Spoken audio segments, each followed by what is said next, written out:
durante il semestre di Presidenza italiana del Consiglio d'Europa. La cultura è una componente essenziale e un fattore chiave per l'effettiva realizzazione della missione principale del Consiglio d'Europa di promuovere i diritti umani, la pratica della democrazia e lo Stato di diritto.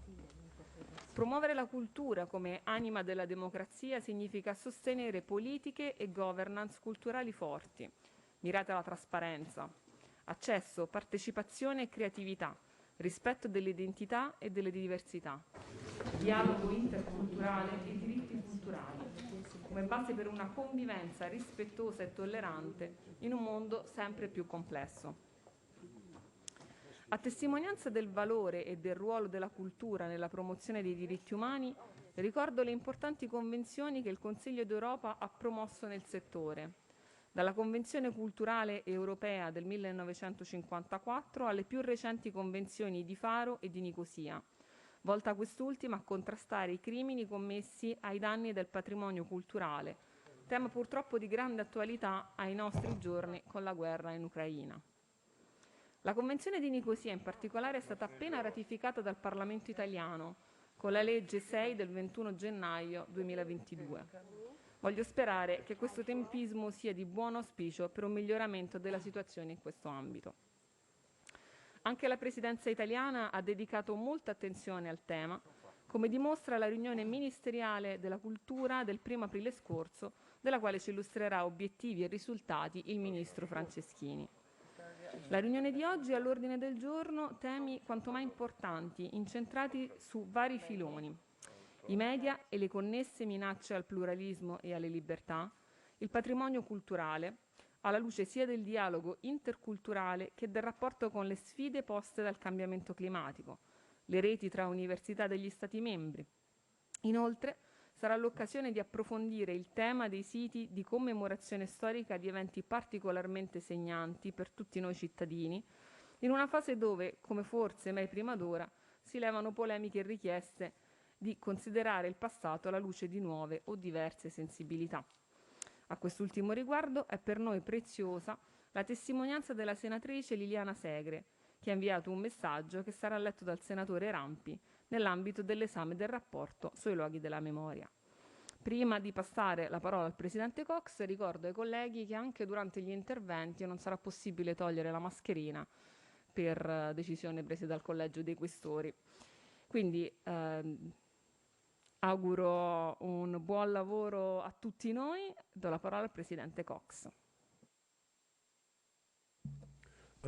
Thank you very much indeed, Mrs. Grande, for these extremely helpful remarks on behalf of the Italian delegation. I also warmly welcome with us just now Mr. Tini Cox, President of the Parliamentary Assembly of the Council of Europe, and Mr. Dario Franceschini, who is the Italian Minister of Culture. We are really honoured to have both of you together with us for the opening today, along with Mrs. Marta Grande. I now give the floor to Mr. Tini Cox, who is President of the Parliamentary Assembly of the Council of Europe. Tini, you have the floor. Thank you very much, Mr. Chair, dear Alexander, and thank you very much for the opening remarks, Marta.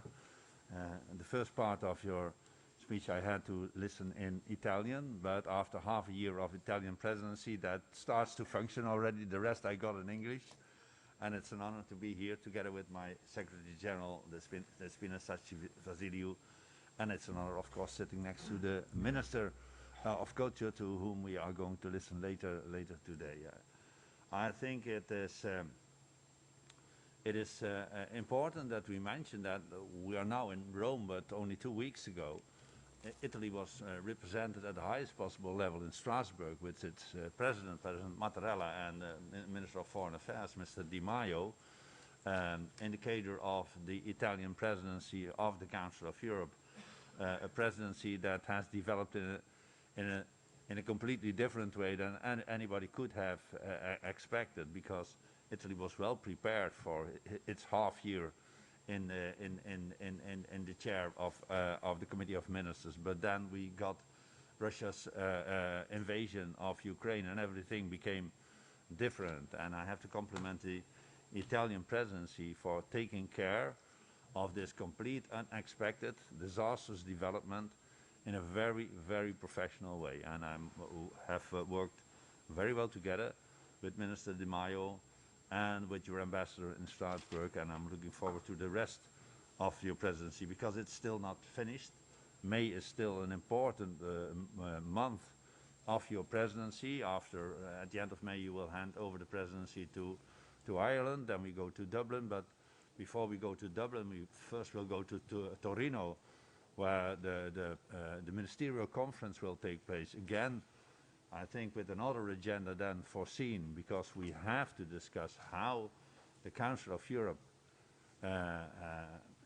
could react in the future in a better way to such a brutal violation of our statute and our conventions.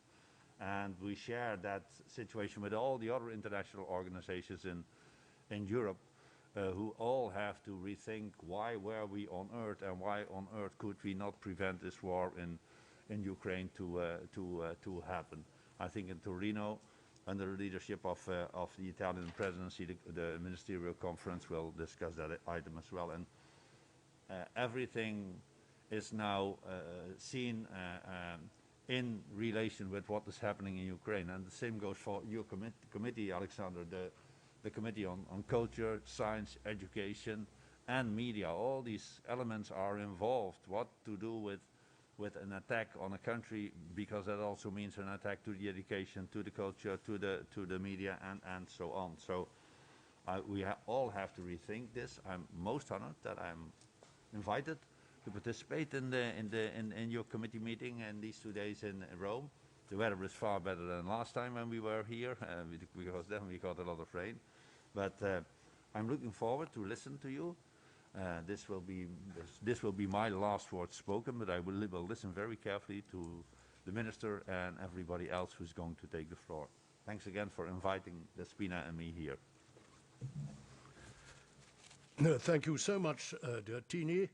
I am extremely grateful to hear what you have said about the work of this committee. Indeed, we are all convinced that culture, as well as education, deserves much more attention than up until now it has got, and that the role, and our role for promoting these, should be all the better recognized. And I also would like to join you in thanking very much the Italian delegation and Mrs. Marta Grande for the hugely kind invitation that they've extended to all of us here this week. Finally, Tini, as a member of your bureau, I would personally very much like to thank you for the excellent leadership you are giving us, and not least from the start of your presidency, and on behalf of the Council of Europe, and along with Despina Chatsiulu, whose presence we very much are grateful for today, for the decisive response you have enabled us to take straight away over Russian aggression in the Ukraine. And I would like to warmly welcome our colleague for Ukraine, who has kindly come to join us today. I am really pleased that the Italian Minister of Culture, Mr. Franceschini, has been able to come along here too. For colleagues who have only been members of Parliament Assembly for a short time, I should inform you that Mr. Franceschini used to be a member of this committee some years ago. Therefore, I do particularly welcome again you among us, dear Minister. Finally, and before giving you the floor, I will make one short comment. For anyone looking at our committee agenda today might get the wrong impression that we're trying to cover far too much ground. So let me reassure that that is not the case, and that instead that there is a strong and visible thread running right through this agenda and its themes on culture and heritage, on science and education, on media, of information society, and on youth and sports policies. For our constant quest is to promote human dignity uphold human rights, foster mutual understanding and respect. These are the true pillars of culture. Our democratic institutions will not stand without them. Thank you, dear colleagues. I now call upon Minister Franceschini. You have the floor.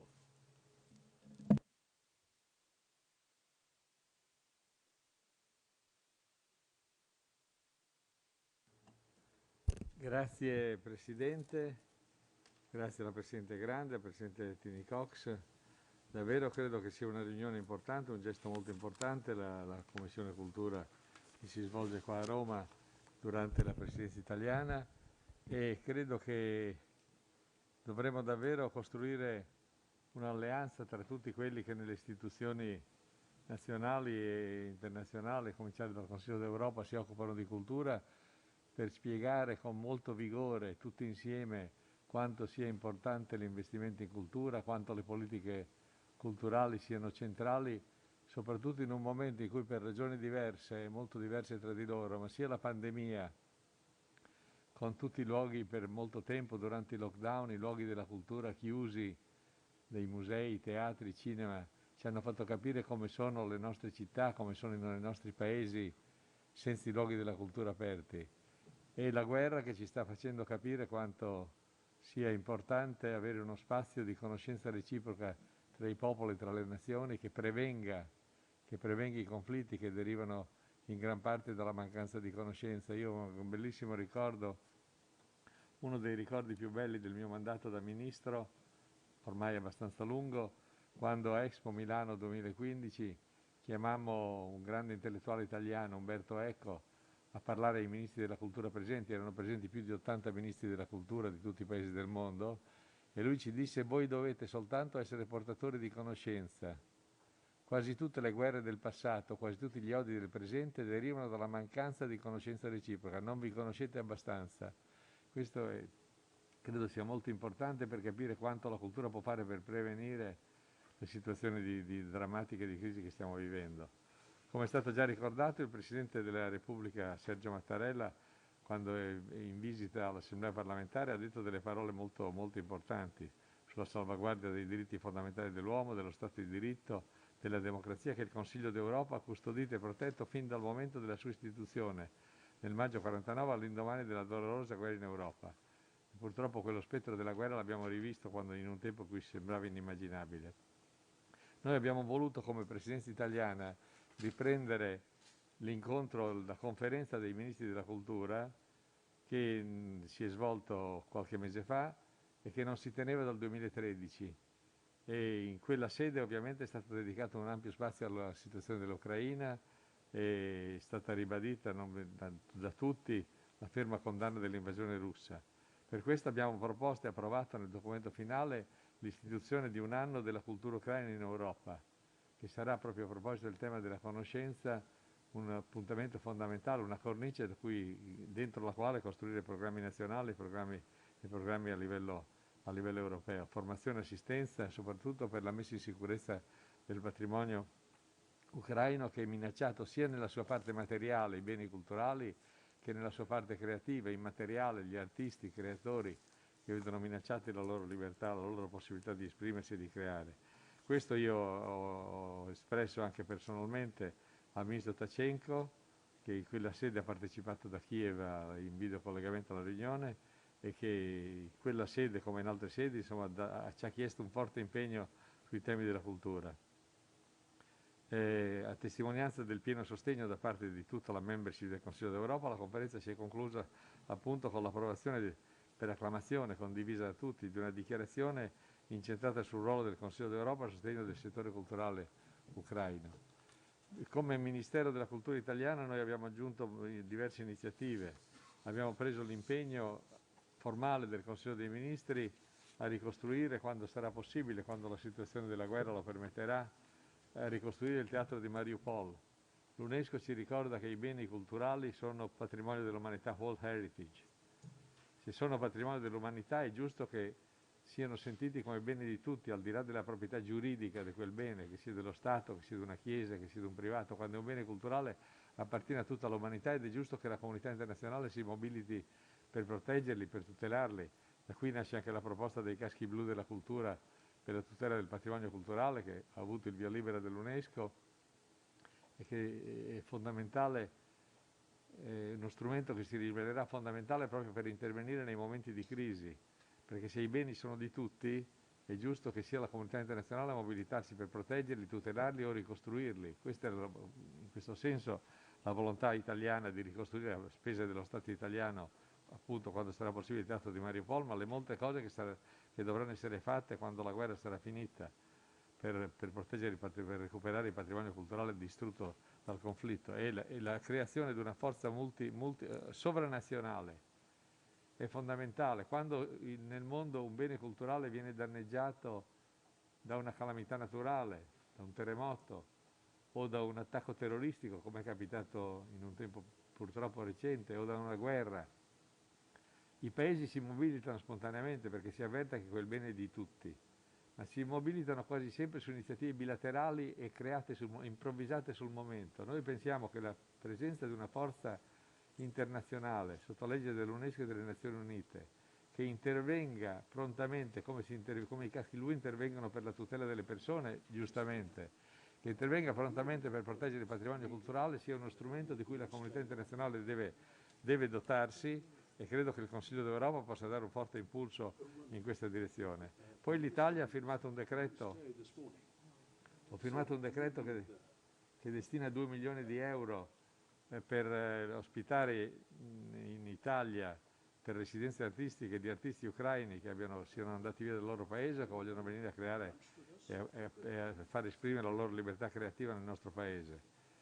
Insomma, io credo che davvero insieme all'UNESCO e i governi nazionali e all'Unione Europea ci sia davvero un grande spazio per valorizzare, proprio partendo da queste emergenze, per valorizzare un ruolo attivo della cultura come strumento di dialogo, di conoscenza, di rispetto e un'azione concreta anche sia a tutela del patrimonio culturale materiale dell'Ucraina e in futuro degli altri paesi che saranno minacciati da altri eventi, ma anche per, attraverso gli scambi culturali, gli scambi di artisti, le residenze di artisti, favorire sempre più una conoscenza tra i popoli. L'iniziativa di Strasburgo, la conferenza dei ministri della cultura, ha avuto modo di approfondire anche altre tematiche, tra cui le nuove sfide che l'intelligenza artificiale pone nell'ambito culturale e la necessità di aggiornare gli strumenti del Consiglio alla nuova realtà digitale. La seconda dichiarazione, infatti approvata al termine della conferenza, si è incentrata sullo sviluppo di linee guida che adeguino il corpus di lavoro del Consiglio d'Europa alle nuove sfide digitali, a sostegno soprattutto delle sfide delle serie televisive europee, con strumenti finanziari adeguati. Anche da questo punto di vista credo ci sia uno spazio enorme di crescita. L'Europa, se in Europa i singoli stati lavorano da soli, sono piccoli rispetto ai grandi giganti della rete che producono contenuti culturali provenienti dagli Stati Uniti, dal mondo anglosassone. Se l'Europa ragiona unita e diventa improvvisamente il più grande produttore di contenuti culturali e il più grande consumatore di contenuti culturali. Se abbiamo la capacità di aiutare, incentivare tutti gli strumenti che aiutano i paesi a collaborare tra di loro, mettendoli in una cornice di iniziativa condivisa, che è esattamente lo spazio che il Consiglio d'Europa potrebbe avere. Poi chiudo dicendo che l'Italia ha recentemente ratificato la Convenzione di Nicosia sulle infrazioni relative ai beni culturali e ha approvato una legge che non c'era mai stata specifica nel nostro Paese, che introduce reati e pene molto severe quando viene danneggiato il patrimonio culturale, da atti di vandalismo, da atti comunque che li danneggino. Quindi vi ringrazio davvero, fa molto piacere la riunione, credo che insieme, al di là delle responsabilità che abbiamo nelle diverse istituzioni, noi che operiamo nel settore della cultura possiamo fare una grande azione per convincere gli altri decisori politici, perché quelli che si occupano di cultura lo sanno già, a convincere gli altri decisori politici che investire in cultura è una delle grandi risorse per avere un mondo migliore nel futuro. Grazie.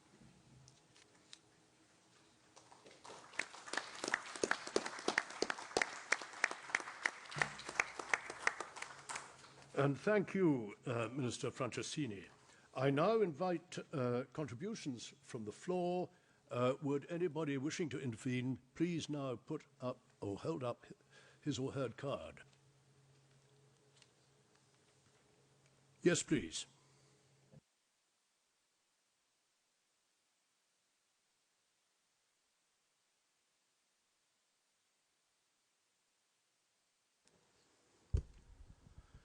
Many thanks, dear Minister, for Italian hospitality.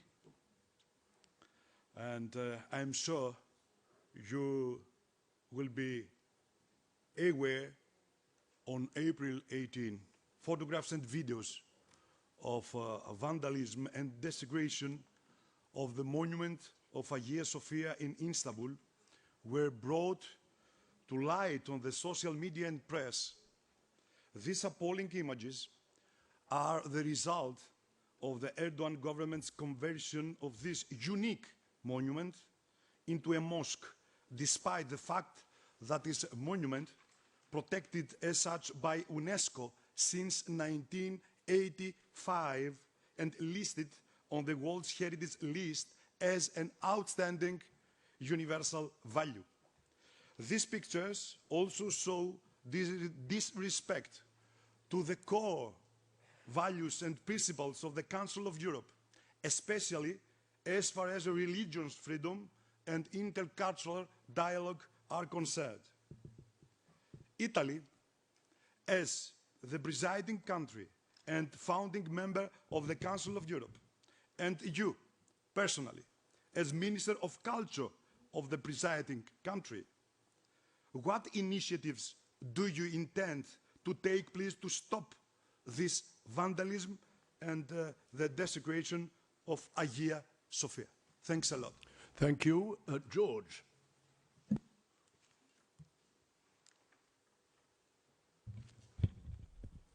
Thank you, Alexander.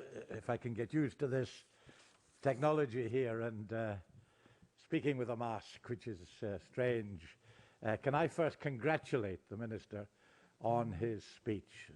It was really excellent, and he's raised some topics which give us food for thought, and we're most grateful to him, not just for his presence, but for the contribution that he's made.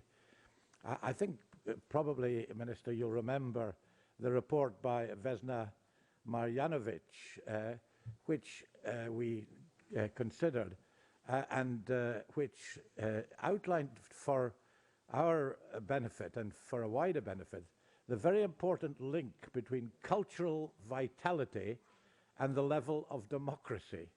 And sometimes I think some of our members don't understand how important the remit of this committee, of course science, education, media, sport, but also of culture, is in relation to the main functions, the main reason for our existence, and that is the promotion of human rights and democracy. Now, Italy is a country where culture and the acceptance of culture, the understanding of it, the appreciation of it, comes naturally, and you understand this. And you're, of course, the center of a great democratic tradition. But that isn't the same for all the countries of the Council of Europe. Sometimes in my own country, some people don't fully realize the importance of our culture. And I wonder what you can do. I know you only have a month left, but also as a minister, you'll be participating in future as a member of the Committee of Ministers. What you can do to get this message over to other countries, and to make sure that when we're looking at our budgets, and of course there are a whole range of other things that deserve to be high on our list of expenditure or priorities, but sometimes culture gets pushed down. The money available for music, for drama, for the visual arts gets squeezed out. And I wonder if there's something that you can do and something that you can suggest that we can do in our committee to make sure that our colleagues who are not members of this committee understand the importance of culture in terms of the fundamental remit of the Council of Europe. Thank you.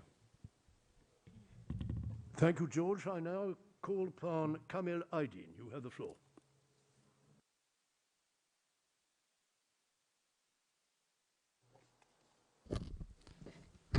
Thank you, President. Thank you. And I would like to start with my deepest gratitudes to the Minister. I would like to thank you for your highly sensitive words about preserving and protecting world cultural heritage. And you said, you know, I would like to focus on the words you mentioned. We should unite to act together, especially by giving examples in Mariupol. And in accordance with your recommendation, honestly, we, as the country Turkey, have acted with the similar spirit and renovated and restored many World Heritage pieces so far. Most of them are ages, you know, old. And the last one, a couple of days ago, forget about Hagia Sophia, because in the last meeting in France, I've given very brief information about what happened and what did we do so far. But apart from that, because it is that difficult to understand it, because in after the news, the Turkish public opinion has immediately reacted to the damage on the circular wooden element of the Imperial Gate in the Grand Mosque of Hagia Sophia. And within 24 hours, the conservation of Imperial Gate has been completed. Anyway, I leave it aside. But on the other hand, I would like to give a good example in accordance with your recommendation that we come together and we try to renovate. And that was the Surp Gregorus Church in Diyarbakir. A couple of days ago, our Minister of Culture openly went there, and we, after renovation, it opened for the congregation of the Christian population of Armenians in Turkey. And honestly, to see that, you know, you have got the same attitude and mentality on behalf of my country, I am very pleased to welcome that. Thank you. Thank you. I now call on Mr. Voloshin from the Ukraine. Thank you, Mr. President. I'm very grateful to all of you, definitely, and to Minister Franceschini for your kind support of my country, whatever has been done.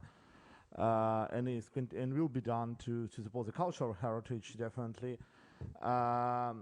I just wanted, it's really extremely important thing that is largely overlooked by many others who care more for weapons, humanitarian aid, etc., forgetting really that the cultures is a fundament of a human being for every intellectual and developed person, and for every nation. And definitely, it's extremely important for me was to hear what Italy plans to do to keep Ukrainian cultural heritage and to develop Ukrainian culture.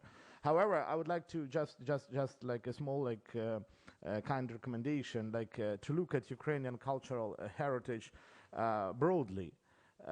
It is not limited, and since I represent the opposition, they have different views with some people in the government. It is not limited, definitely, to say Ukrainian culture. I mean, ethnic bio-region culture.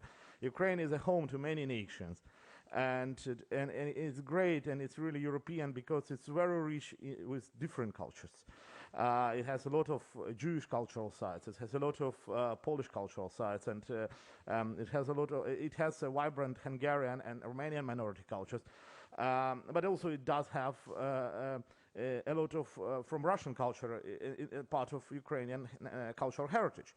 And what really worries me sometimes when I look at the debate around this ugly, terrible Russian invasion of my country is an attempt to, together with rejecting and denouncing the aggression of Kremlin, to denounce, say, Dostoevsky or Gogol, who, for instance, is a Ukrainian writer, but who is believed to be part of Russian culture because he wrote in Russian, but he got a lot of inspiration from his trip to Rome. And one of his most famous works, that is The Dead Souls, was written after, and it starts, the very novel starts with events happening in Italy, right? And so he was inspired by Rome, so it's an international heritage. And I know the inclinations, unfortunately, of some of my colleagues to say, with justified rejection of what does Putin, to use this as an instrument to get rid of Russian cultural heritage of Ukraine. That is an absolutely wrong goal, and that's something that cannot be good for my country when the war is over, and we need to build a multicultural, multilingual, inclusive society where all minorities are respected, etc. So that's why I just call upon you and all others with regard to this issue and other issues related to the cultural, linguistic, and humanitarian side of this tragedy, not to forget that, like among my voters, there are a lot of these people, but not only among our voters, of millions of loyal Ukrainian citizens of Hungarian, Romanian, Jewish, Polish, and Russian origin, who do deserve a decent place in Ukraine after the war, as well as Russians being citizens of EU countries and other countries of the Council of Europe. So I mean, we shouldn't be someone who ruin. We should be those who build, however ugly the actions of the Kremlin might look. Thank you very much. Thank you very much indeed. And I now ask to address us Mr. Stefan Schenak.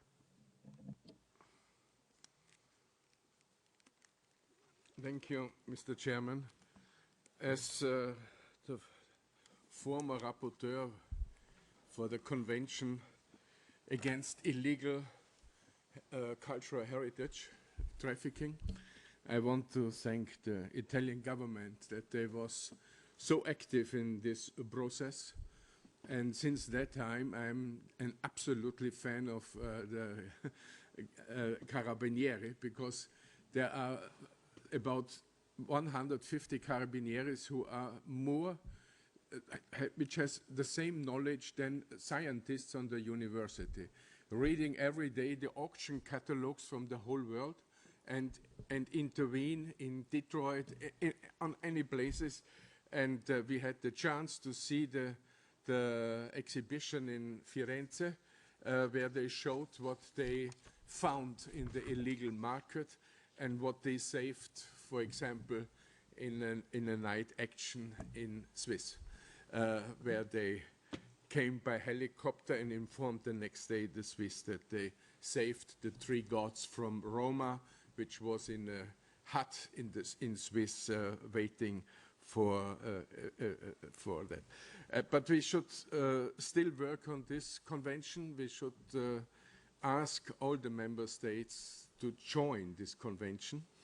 And I want also thank Lord Foulkes-George that you mentioned this main base report from Vesna about culture and democracy. I think this is one of our really main reports we made.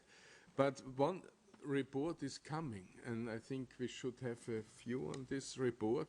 It's countering the erasure of cultural identity in war and peace. I can only tell you, as rapporteur for Azerbaijan, I collected from Armenia and from Azerbaijan all the cultural question of destroyed objects in the Nagorno-Karabakh conflict. And but we have now also in Russian and Ukraine, and as a specialist for the Western Balkan states, I can tell you we lost so much on cultural in this 5-year-long bloody war. But we have also to see to the minorities across the Europes and their identity, cultural identity. I think this will be a very, very important incoming report, also for the background what is happening at the moment in Ukraine. But again, to Italy, thanks for that we have now this convention and that we can work with this convention. Thank you very much. Thank you, Stefan. Finally, we hear from Mr. Roberto Rampi.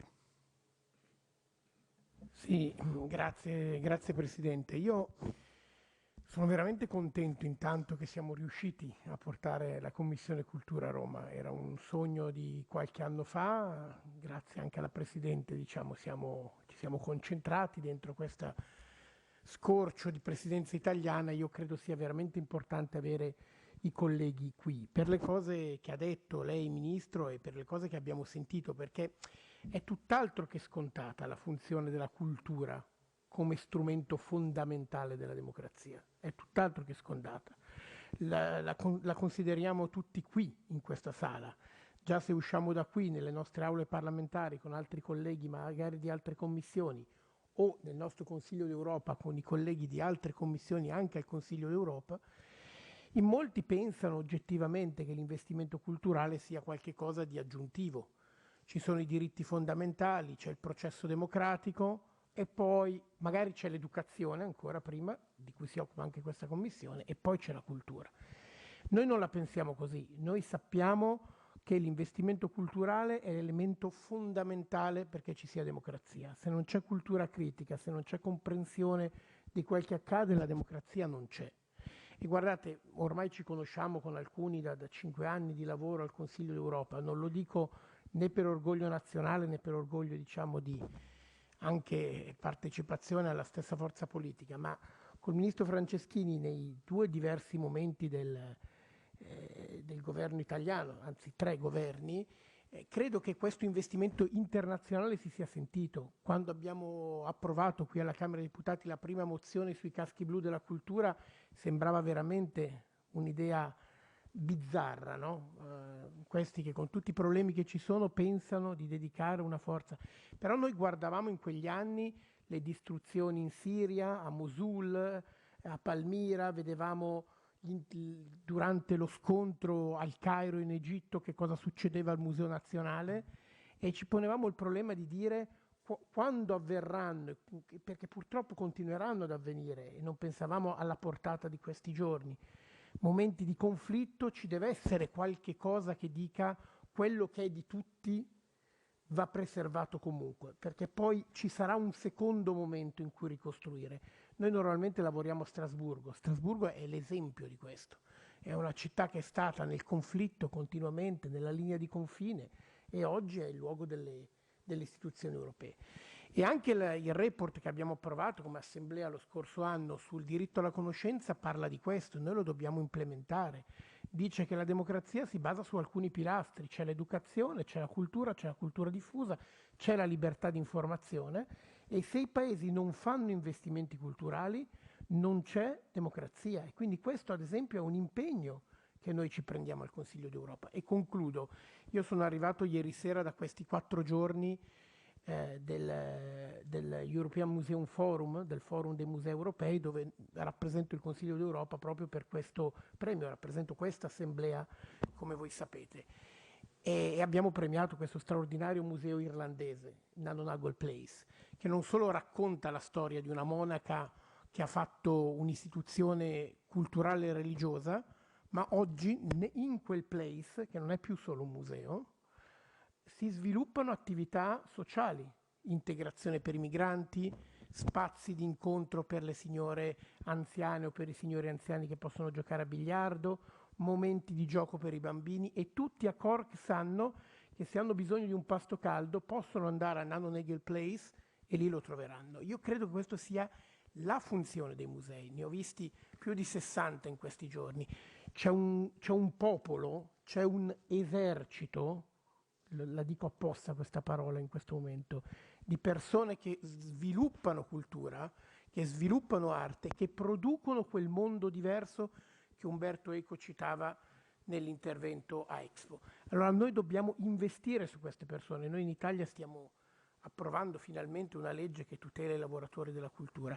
Io credo che il Consiglio d'Europa debba prendere questa iniziativa potente sui 46 paesi oggi, e spero non per sempre, un'iniziativa potente di pretesa, di richieste, di investimenti nel campo culturale. Tra i target della democrazia, come noi chiediamo ai nostri paesi di avere una certa qualità delle carceri, e tante volte l'Italia è stata richiamata su questo, come chiediamo le elezioni libere che siano trasparenti e facciamo il monitoraggio di quello, noi dobbiamo dire che se non c'è un minimo di tasso di investimento culturale tu non sei un paese democratico. E chiudo davvero dicendo dobbiamo avere il cruccio di arrivare a chi non arriviamo mai, cioè a tutte quelle persone che in un museo, in una biblioteca, in un teatro normalmente non entrano. Quelle persone vanno coinvolte, vanno catturate con altri strumenti. Questo è il cruccio di chi lavora in cultura oggi E questo è quello che noi come politici che ci occupiamo di cultura dobbiamo provare ad implementare in tutti i nostri paesi. Thank you, Roberta. I will take two more contributions, and these will be the last. Could the two colleagues concerned very kindly confine their remarks to 1.5 minutes each? You, sir, first. Thank you very much, sir. I'd like to thank you for this meeting. I'd like to mention and underline, coming from Cyprus, from the Turkish part of Cyprus, the importance of the cooperation on cultural heritage that we have been going through in Cyprus after the remnants of the war that we had years ago. There has been a bicommunal cultural heritage committee composed of Greek Cypriots and Turkish Cypriots, supported by the Council of Europe, European Union, United Nations. We have been going through amazing cultural restorations and very good examples of working together, mainly focusing on Ottoman and Islamic cultural heritage, also on Greek Orthodox cultural heritage protection of them. But I have to mention that now that we are in Rome, we also have a huge amount of Italian, Venetian cultural heritage that needs to be protected as well. The walls around, surrounding capital Nicosia, for example, in recent years, some parts of them are falling apart. So we need to work together with the Italian government as well, with Italian embassy. I would like to mention, underline that need to also put some effort on working on that cultural heritage as well in Cyprus together. And I'd like to say that we are ready to cooperate together on that with the Council of Europe, European Union, of course, with the Italian government. Thank you very much. Thank you very much. And now our final contribution.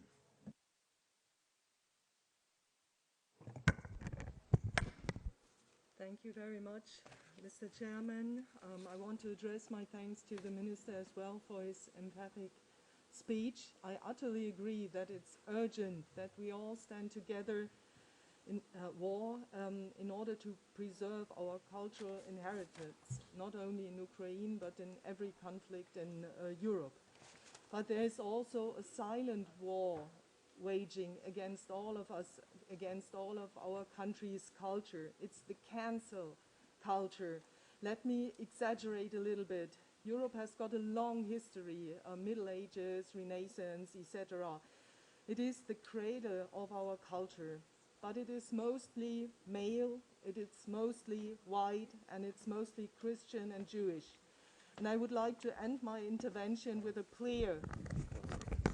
Thank you. It is that we all stand together to guard our cultural inheritance from being erased in order to fit better in these postmodern times. Thank you very much. Thank you. Minister Franceschini, perhaps you might like to reply to some of these comments. Grazie davvero, in realtà non devo rispondere ma devo ringraziare perché gli interventi sono interventi molto importanti che ci fanno capire insomma, il percorso comune che possiamo e dobbiamo condurre e percorrere insieme.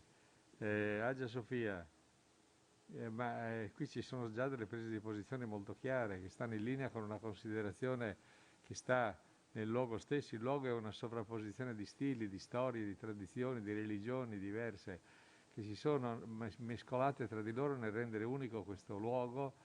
E come l'UNESCO ricorda, quel luogo è stato riconosciuto patrimonio dell'umanità esattamente per queste ragioni.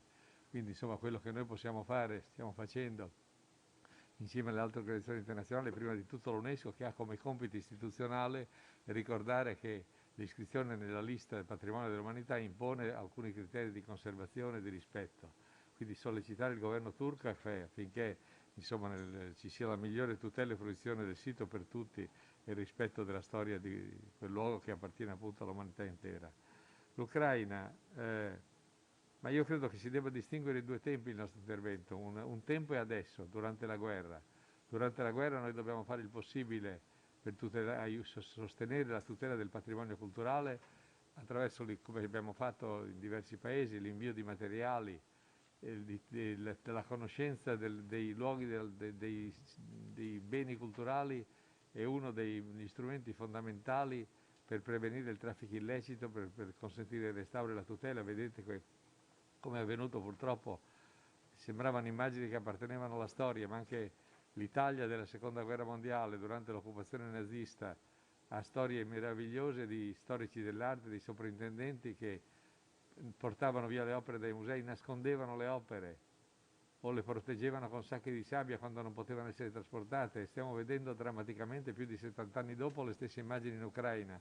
Quindi c'è un tempo in cui il sostegno è, da un lato, proteggere al meglio possibile il patrimonio culturale, dall'altro ospitare, aiutare e sostenere gli artisti dell'Ucraina.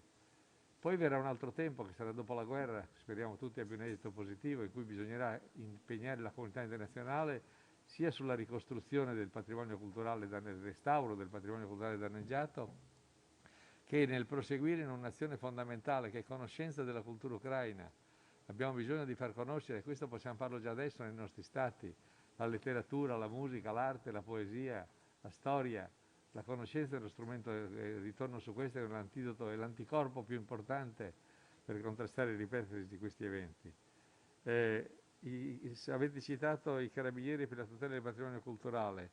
Io sono molto orgoglioso dei nostri carabinieri che da decenni ormai collaborano con un livello di competenza straordinario e di conoscenza culturale elevata nella tutela del patrimonio culturale e soprattutto nel contrasto al traffico illecito di beni culturali, che come sapete non è più un episodio soltanto riferibile a persone che si vogliono portare nella loro dimensione privata beni culturali, ma spesso è anche un modo di finanziare la criminalità organizzata, l'illegalità.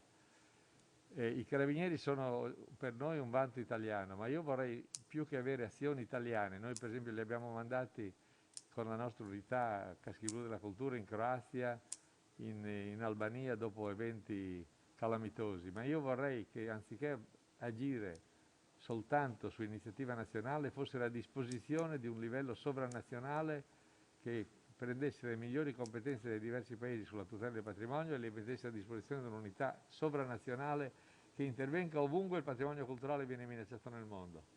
Questo credo che sia una delle sfide che insieme possiamo condurre. Concludo.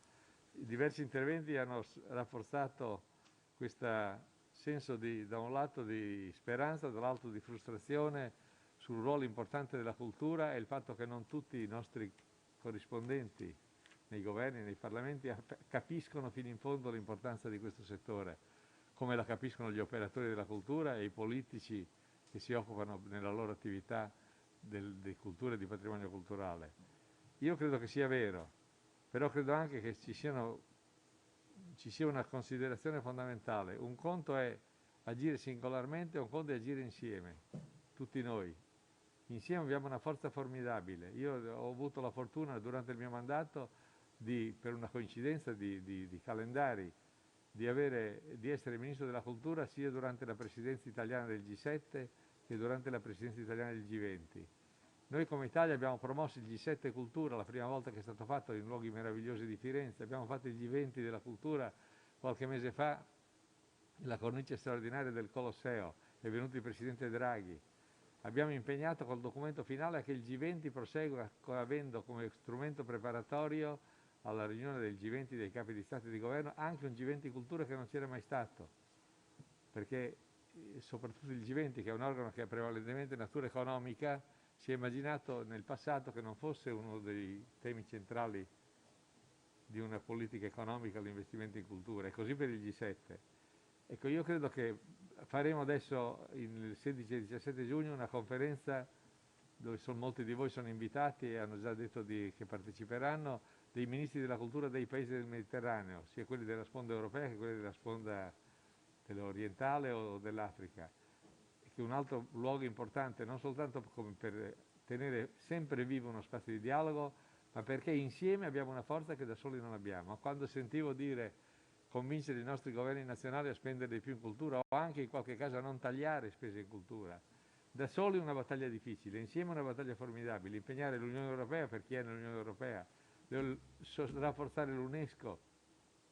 Tutti insieme possiamo davvero fare un'operazione per spiegare che l'investimento in cultura non è soltanto un grande dovere morale, ma è anche una grande opportunità economica, perché il nostro patrimonio culturale è quello che richiama turismo, turismo colto, è quello che fa respirare alle persone quella bellezza che poi usano durante la vita in tutte le attività di creazione che vanno a fare. Quindi veramente insieme, quindi grazie a voi per questa iniziativa, facciamone molte altre, più ne facciamo più avremo spazio per convincere insieme tutti gli altri che l'investimento in cultura non è una cosa aggiuntiva, ma è una cosa centrale per lo sviluppo sostenibile del nostro futuro. Grazie.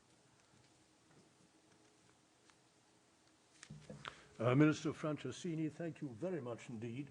And again, on behalf of us all, an enormous thank you to our Italian hosts. There will now be a pause to allow our hosts to take their leave.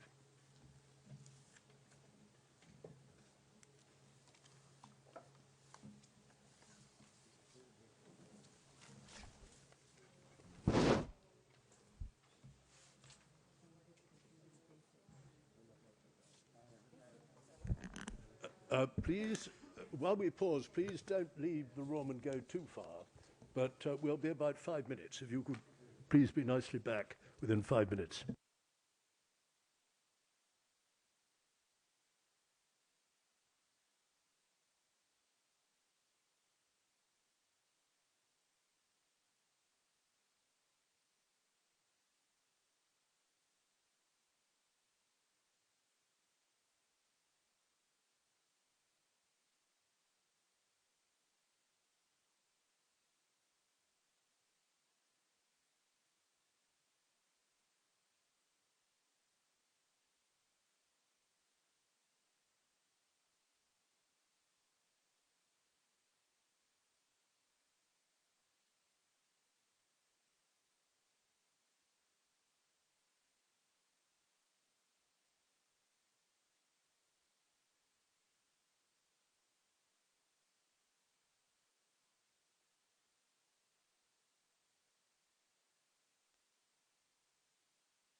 Now, ladies and gentlemen, could you very kindly come back now to your seats?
Okay, ladies and gentlemen, we will now begin the next item on the agenda. As you can see, is number 2, and it is the adoption of our agenda. And we are, although there are a few of our colleagues who are still enjoying a well-earned cup of coffee, and here I may give you, because along with a cup of coffee, I think you all need a small joke, and the small joke is this. There's 2 jokes, quick jokes, which gives our colleagues time to get back to their seats. The first is that you weren't supposed to have a coffee break today. You're getting one tomorrow, but you weren't supposed to have one today. But as I'm a very kind chairman, I could see that there was an exact correlation in time between the departure of our Italian hosts and the need for us to imbibe caffeine, which we have done. That's the first joke. The other bit connected is that in the House of Commons and the House of Lords committees, as George and Jane will know well, when you go to these committees or the floor of the House, you're not allowed to have even a plastic cup of coffee with you, by you, where you sit. For which reason, I wonder, and I'll tell you exactly the reason, in case you were to throw it as a projectile at somebody who disagreed with what you had last said. So there we are. I just, gentlemen, hello, would you like to come and join us? Come and join us, we've started. Come along. Okay, so we'll start anyway. And we're at number 2, and we are quorate. Can we drop the draft agenda of our meeting, please? I do not see there are any objections, so I declare the draft agenda adopted. We come to item 3. The minutes of the meeting held in a hybrid manner during the second part session have yet to be finalised, so I'd suggest to postpone this matter to our next meeting during the third part session in June.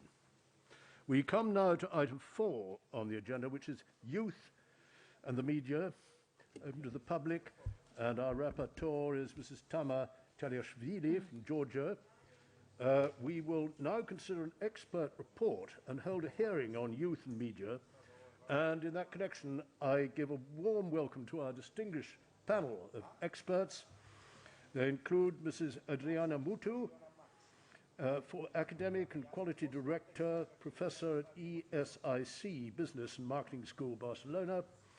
We have Mr. Pasquale Stanzioni, President of the Italian Data Protection Authority in Italy. Mrs. Mariak van den Abilia, Associate Professor in Digital Culture at the Department of Communication Sciences of Ghent University, Belgium.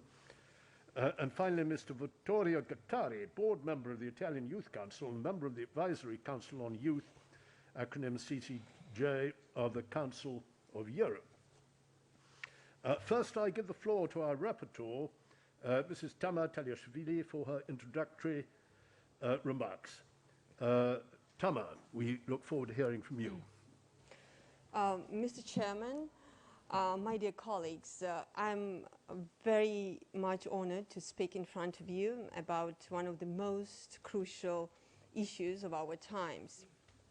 And I would say the times to come, the youth and media. First of all, I would like to thank our hosts for their hospitality in this great city. In fact, Roman mythology comes very handy to explain the very essence of my topic, because media portrays itself as an ancient god, the Janus two-faced, especially, I would say, in connection with youth. From one side, media faces youth with insecurity, mistrust, data collection, mis- and disinformation, compulsory gaming, incitement to violence, online harassment, adherence to conspiracy theories. Too often, social platforms and their engagement-based algorithms distribute and are awarding divisive, polarizing, and sensationalist content potentially harmful to youngsters. There is a broad range of serious safety concerns, such as cybercrime, pornography, or violence. Moreover, there is a real risk of harmful effects of some specific content on child self-perception, their body image, and in general, the lifestyle of the young people. On the other side, media faces youth with endless opportunities, new jobs, communication and networking, creativity, innovation, education. Above all, we're extremely proud when we witness young people making their voices more audible on a global level regarding crucial current issues such as human rights, environmental protection, or sustainable development. Now, my colleagues, as we can see, the issue of youth and media is very wide. To avoid dispersal, my intention as a rapporteur on this topic is to explore a limited number of aspects and channel my analysis in two main directions. These are as follows: the safety use of social media by young people and the engagement of young people in an active social life. In particular, let me say that it would be necessary to assess the way social media showcase news and information, protect young people against harmful content. Further, the issue of safety, data protection, data privacy are extremely important in online communication. Youth education on privacy and safety issues surrounding their personal data shared online, of course, is of crucial importance. My colleagues, it is necessary to examine what possible new solutions and approaches exist to help stakeholders more effectively prevent and reduce online bullying, to provide practical guidance on preventing and responding to cyberbullying. There is indeed a need to develop a regulatory and educational framework that would adapt to ongoing technological developments. The relationship between news exposure to political information and democratic political engagement of youth can be assessed by looking at different variables, including the usage of digital technologies to participate in democratic activities and the participation in offline activities that promote democratic citizenship. Very important issue is, of course, regarding aspirational labor. The new power asymmetries in the digital economy, the advent of new digital careers as data workers, sometimes unpaid, should raise discussions on the role played by youth in the digital economy. I believe that a very important part of the process of working on the report are the contributing experts and the debate in the committee. Let me thank so much Professor Adriana Mutu, who has prepared a very interesting background report on the matter, which will no doubt be helpful for the upcoming work. And it is very important that we today have Mr. Stanzione. Thank you for your precious support and interesting insights. He will focus on youth-safe navigation online and should give some information on the legal framework in Italy and on measures to protect adolescents and young people from online violence. Very interesting contribution comes from Professor Mariak van den Abile, who has been invited to deal with the following aspects: risks and opportunities for young people in media consumption and in relation to the always-on nature of digital media, psychological vulnerabilities and structural inequalities of young people in the process of media consumption, and of course the issue how different stakeholders can work together to achieve the most optimal outcomes. And at last but not at least, our young expert, Mr. Gattari, has been invited to deal with the aspects of youth news usage and consumption habits on social media networks, youth participation and engagement in a convergent media environment, youth, news, and democratic engagement. My dear colleagues, we must protect young people by enabling them, by strengthening them to use a secure, healthy, and creative social media. Thank you very much, and thank you for the upcoming debate and the contributions of the experts. Tomo, thank you very much.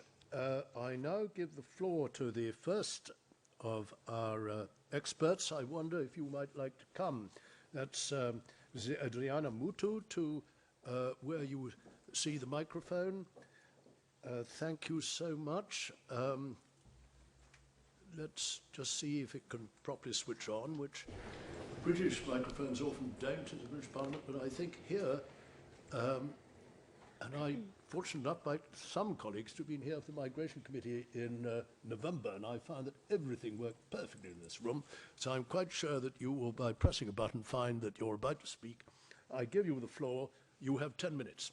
Thank you very much. Buongiorno, good morning.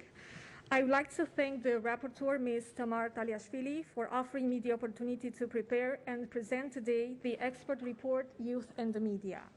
I would also like to thank the members of the Commission and Committee on Culture, Science, Education and Media. The report that I prepared explores the theme Youth and the Media and introduces an analysis of two specific issues of interest for policymakers. The first one being the safe use of social media by young people, and the second one, the engagement of young people in an active life through and with the help of the media. The objectives of this report are twofold. Firstly, it provides an assessment of the current challenges and opportunities associated with the access, exposure, and engagement of young audiences with a wide variety of mainstream and non-mainstream digital news sources. Secondly, and most importantly, it presents specific conclusions and a set of clear recommendations for member states on the subject matter. The methodology of the expert report is qualitative. I have mainly relied on an extensive review of academic studies, policy, and industry reports. Results show a wide variety of patterns of interaction, participation, and engagement of young audiences with different news media organizations. In my presentation, I will be mostly focusing on the findings, so I will start with a general overview of the findings of the first dimension analyzed, that is the safe use of social media by young people. When I checked the research, the latest published research, it seems that the age factor represents one of the most important predictive variables concerning the consumption of news. I asked myself the question, what influences young European adults' news media usage and consumption habits? Well, cross-country variations exist, as research shows. There is a general growing pattern that is prevalent, and that is that online social media platforms and networks represent young adults' primary news sources.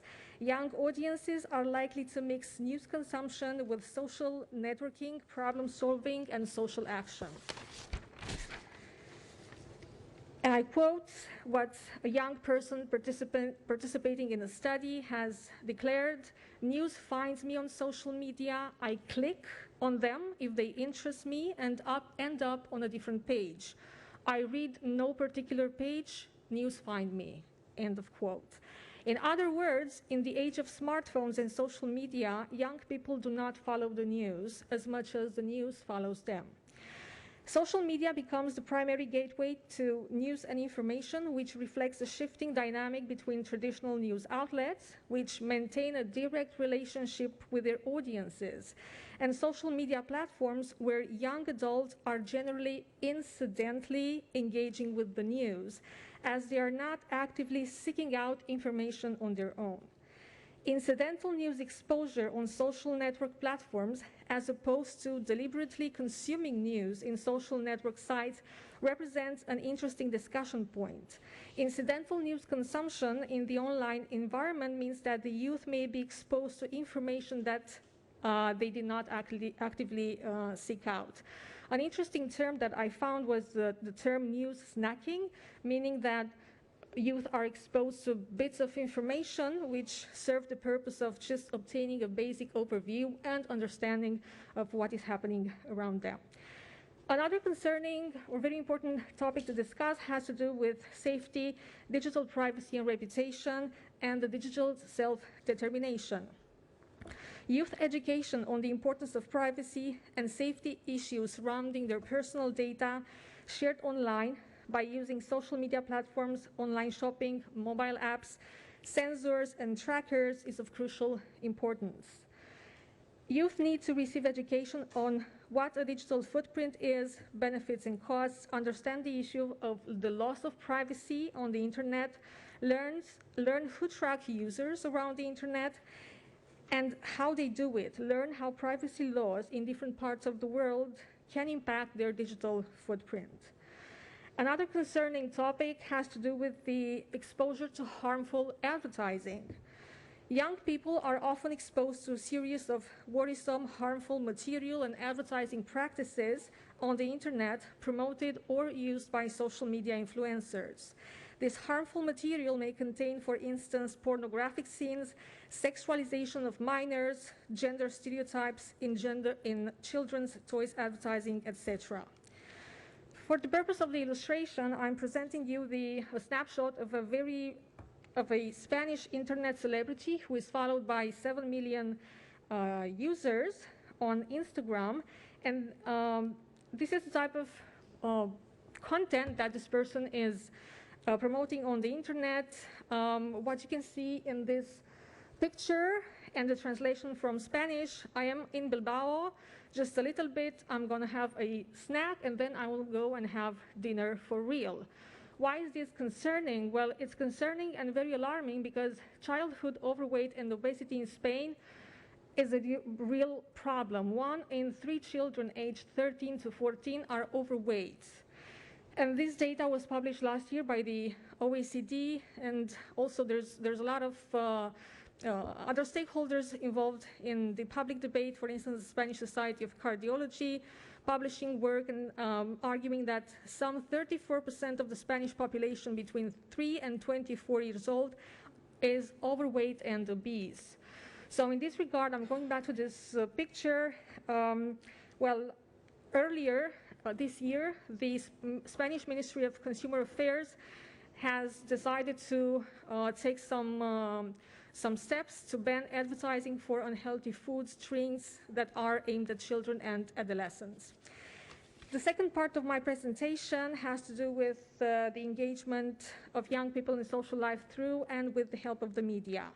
Well, the degree of trust in the media is proven to influence the interest, engagement, and participation in online news ecosystems.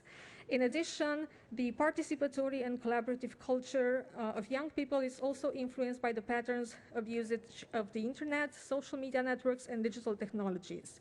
However, exposure to conflict, the civility or uncivility of the online discourse are concerning features of the online participation in political debates. Providing opportunities for democratic political engagement and guaranteeing youth exposure to reliable political information on traditional and new platforms represent important challenges for policymakers, given the concerns regarding informational fatigue experienced by young audiences.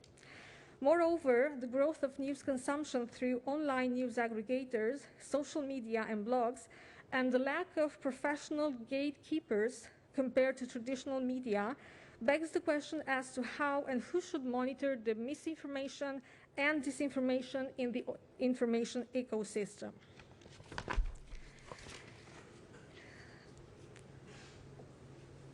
Youth spend much time on the internet, where they are involved in a wide variety of paid and unpaid economic transactions, consuming and producing content. This may include creative expression on social media, interactive gaming, collaboration, blogging, photography, music, podcasting, etc. Young people are contributing to a changing economic landscape, undertaking labor for free in the hope of a future payoff. Recent research discusses the challenges of the aspirational labor or the hope labor that involves the undertaking of risks, laboring of an unpaid or underpaid basis without the guaranteed promise of a future reward. So on the one hand, youth are empowered by the digital ecosystem because they are provided with the tools and spaces to exercise their agency as active and creative consumers and producers of culture. But at the same time, corporate platforms commodify their data, attention, culture, labor, and creativity for profits that are not equitably shared. Therefore, the advent of new digital careers as data workers raises discussions on the role played by youth in the digital economy, defined as a highly networked ecosystem. To sum up, based on the assessment of these specific issues detailed in the report, I have formulated various recommendations for member states, and well, a summary of the recommendations are presented here on the slides. I will not go over them because there are more than 26 recommendations that have to do with every of the topic that I analyze in the report. Thank you very much, and I'm looking forward to the debate.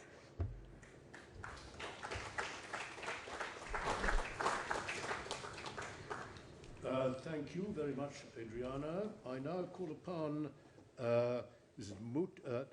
after Adriana Muta, we have Mr. Pasquale Stanzione. You have the floor. If you could please come up to the rostrum.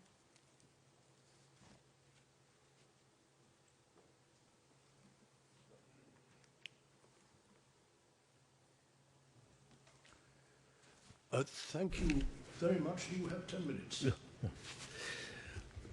Un saluto cordiale ai componenti della Commissione Cultura dell'Europa.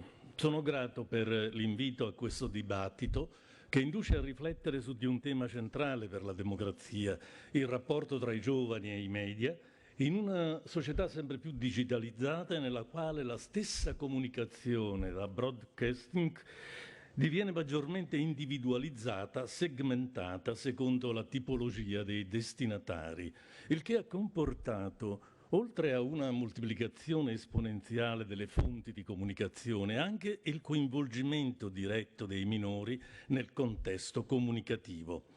Ne è derivata una loro maggiore partecipazione al dibattito pubblico, ma pure il rischio di essere vittime di condotte lesive della dignità e del diritto alla libera costruzione della loro personalità.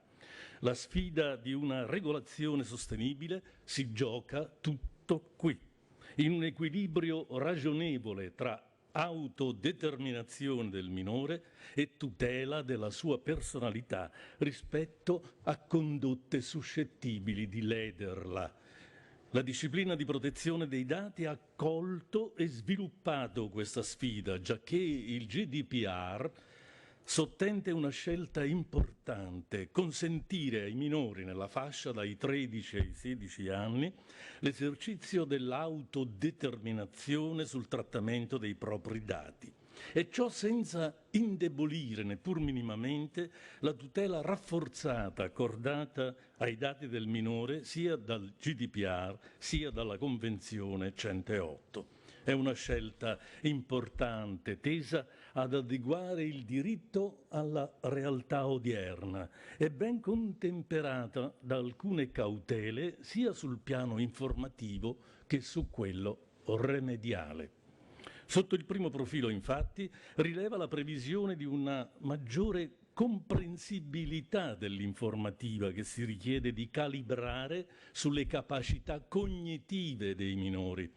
Sotto il secondo profilo, il consenso del minore al trattamento non soltanto è sempre revocabile, ma legittima un esercizio ampio del diritto alla cancellazione dei dati così raccolti. Il carattere realmente consapevole del consenso da un lato e il criterio della reversibilità delle scelte assunte dal minore dall'altro bilanciano come tutela rispettivamente preventiva e successiva la estensione della sfera di autonomia decisionale del minore in un ambito, quello cioè della protezione digitale della persona, sempre più rilevante per i ragazzi di oggi. L'Italia ha fissato a 14 anni la soglia per la prestazione autonoma del consenso da parte del minore, in analogia con altri istituti che a partire da quell'età consentono al minore sue autonome determinazioni in alcuni campi.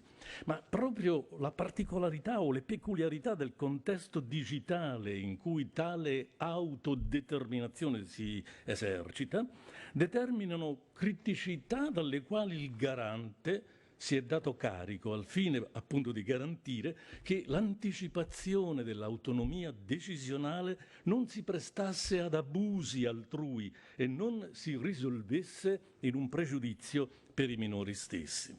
Le carenze riscontrate nel sistema di accertamento dell'età di una nota piattaforma, utilizzata soprattutto dai più giovani, hanno indotto il garante a una contestazione di violazione che, a fronte del soffocamento di una bambina di 10 anni per effetto di un video istigativo al suicidio diffuso sul social, si è tradotto in un blocco del trattamento dei dati degli utenti italiani di cui non fosse certa l'età.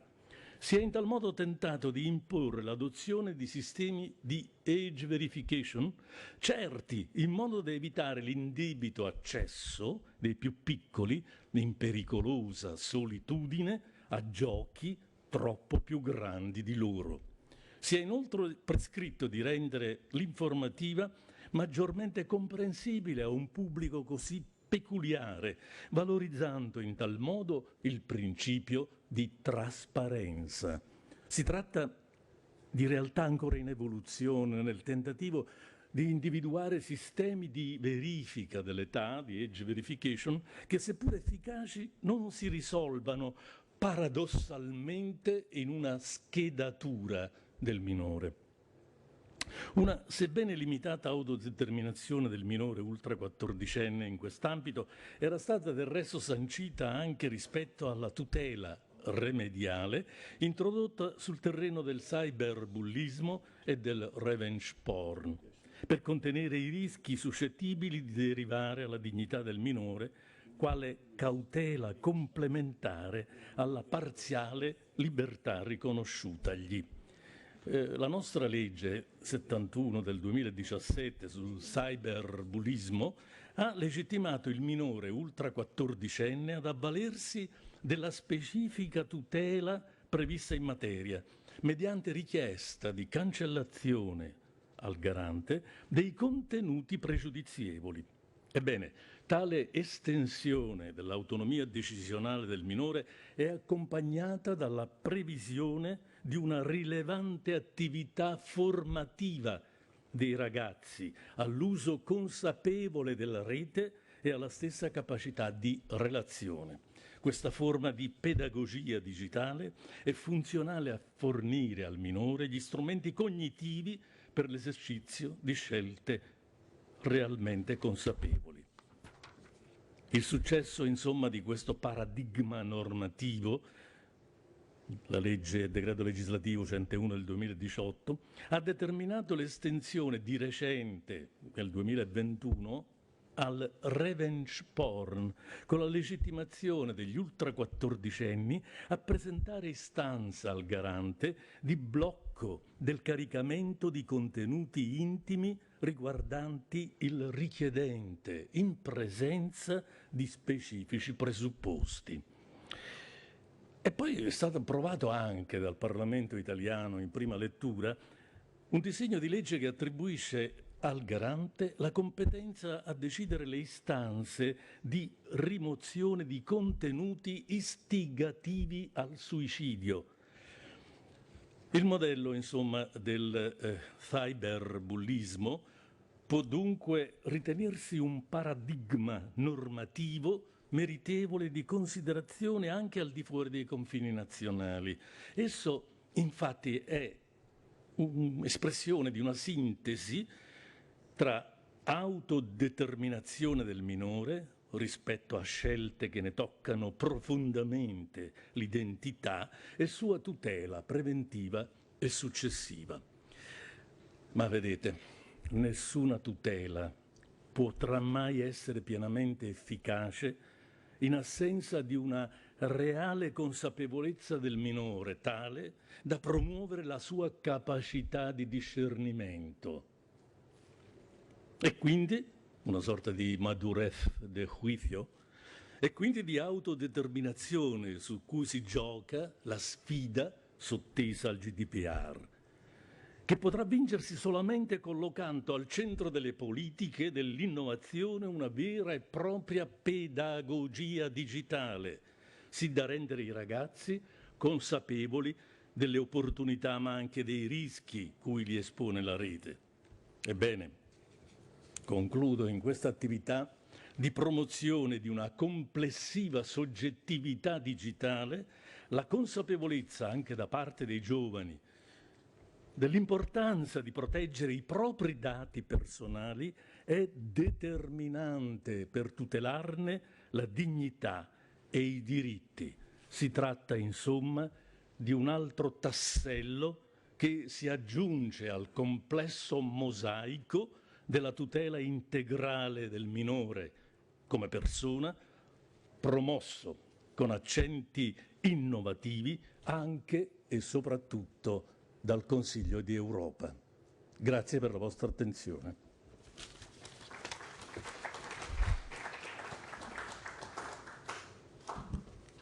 Thank you very much, Mr. Pascali Stazioni, and I now give the floor to Mrs. Mariak van der Abili.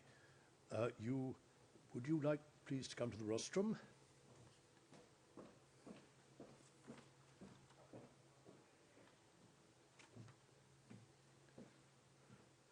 Thank you so much. You have 10 minutes. Thank you so much for inviting me to share with you my expertise as an academic who researches how digitization affects young people and their culture in the everyday life. I want to start my talk with a picture that went viral a few years ago of teenagers glued to their screens while in front of Rembrandt's The Night Watch painting. People were appalled by this picture.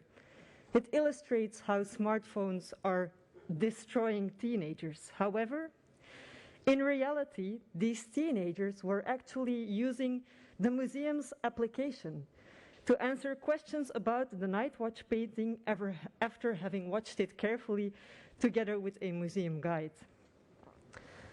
I have chosen this image because it reminds us that the tale of youth and digital media is one of both opportunities and risks. It is crucial that we closely monitor and examine both so that we can develop policies and initiatives on the basis of evidence rather than on the basis of speculations and assumptions. When examining the opportunities and risks of digitization for youth, it is essential that we acknowledge the developmental trajectory that they go through as they transition from childhood to adulthood. This involves cognitive, physical, social, and so forth developments. It is during this transition that young people have to develop their identity. They need to gain autonomy from their parents and shift their base of belongingness to their peers. These developmental processes give way to unique challenges, risks, and opportunities in relation to the age that children and teenagers have. For instance, when we look at teens, the centrality of the peer group during adolescence helps understand why adolescents can be more susceptible to engage in certain risky online behaviors, such as sexting or cyberbullying or online hate, for instance, because these behaviors lead to social rewards in the peer group. They give reputational advantages. I suggest, therefore, to be attentive to youth's developmental processes and how they shape adolescents' digital media practices, as this may help understand how such risky behaviors can best be approached and mitigated. Second, although children and adolescents experience a common developmental trajectory, there is immense heterogeneity between youths. There are pre-existing psychosocial vulnerabilities, for instance, low self-esteem, which can make teenagers more susceptible to risks. For self-esteem, for example, we find that young girls who have low self-esteem are more susceptible to compare their bodies to those of influencers online. Similarly, structural differences such as one's gender, sexual orientation, or ethnicity can lead to markedly different experiences online. Another example, the likelihood of receiving hate speech online is far greater for girls, for ethnic minority youths, and younger teenagers. If we then also account for differences in teenagers' political, cultural, economic, social environments, we can conclude that there are substantial differences between young people that we need to account for. Every young person may face unique challenges and opportunities in their relation to the digital sphere. We see this transition currently ongoing in research on youth and the media, where scientific models are increasingly acknowledging this person specificity, offering new opportunities for policy work, for instance, by encouraging new forms of personalized prevention. In a recent publication, Tom DeLane argued that most discourse on young people is characterized by, and I quote, the belief that youths are people in the process of becoming, guided by irrational and primitive impulses, while adulthood is seen as the unmarked normal, against which deviations are marked out. Public discourse on youth and media indeed often frames young persons as either naive risk-takers or powerless victims who lack agency. To empower young people, it is important that we move beyond such a techno-panic discourse. This means that rather than perceiving young people as unfinished adults, we should see them as agents with their own rights who are capable of voicing their own needs and opinions. It is thus important to hear the voices of children and youth to fully understand their media lives and realities. This involves an exploration of their use of, exposure to, and representation in both traditional and new media, where we are not blind to the risks that we as adults also face in this new digital society that we all live in. Fourth, I suggest to devote attention to the fact that children and youths currently live saturated media lives. As we have all witnessed during the pandemic, this 24/7 connectivity brings new burdens and problems. I have seen many of you on your smartphones and laptops during this meeting, which shows how being able to operate independent of time and place constraints creates new opportunities and challenges. On the negative side, among teenagers, we see a range of new phenomena, such as digital stress, technoference, fear of missing out, availability stress, a constant online vigilance. There is a growing realization that these burdens and problems do not just rely from individual weaknesses, but also have to do with the addictive design of technologies, as well as our broader contemporary culture in which relentless connectivity and immediate reactivity have become the norm. In a society that is still grappling with this new reality, I believe it is important that we examine how children and young people can improve what we now call digital well-being, among others by exploring how they can achieve an optimal balance between digital disconnection and connection so that they reap benefits but not drawbacks from being connected 24/7. In the context of this discussion, I think that we need to think about how to foster this digital well-being.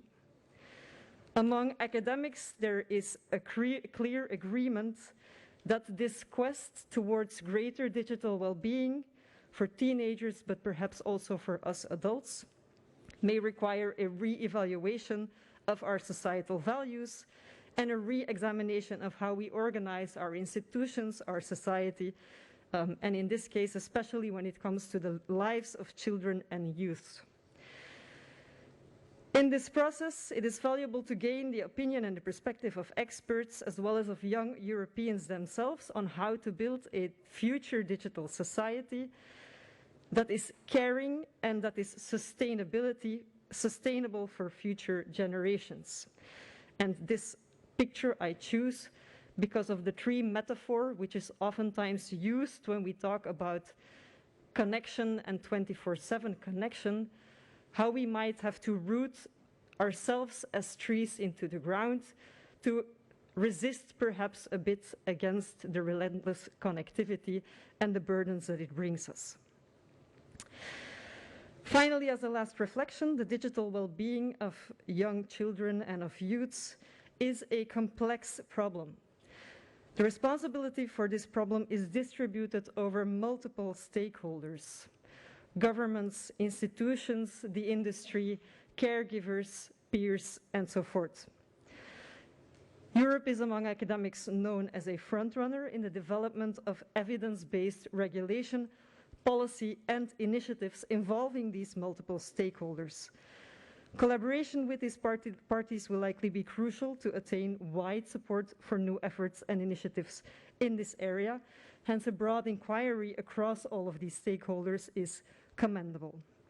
Thank you for allowing me to share these reflections and recommendations.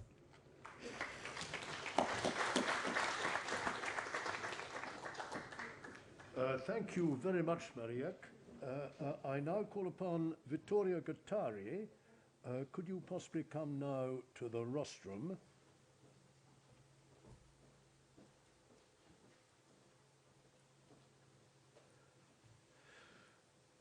Thank you, Mr. Gattari. You have 10 minutes.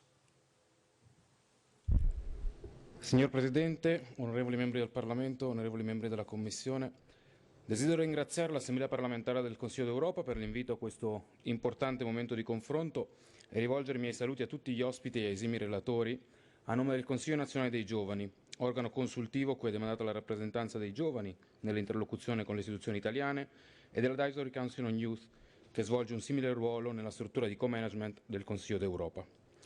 Questa audizione ci consente di approfondire tematiche ormai diventate fondamentali nella vita di tutti i giovani e che interrogano istituzioni, associazioni ed enti sull'uso sicuro e corretto dei social media da parte delle giovani generazioni e sul loro impegno sociale, che oggi si esercita anche grazie all'utile supporto offerto dai media. Vorrei quindi in primo luogo soffermarmi sul modo con cui i giovani oggi si informano e accedono alle notizie quotidianamente.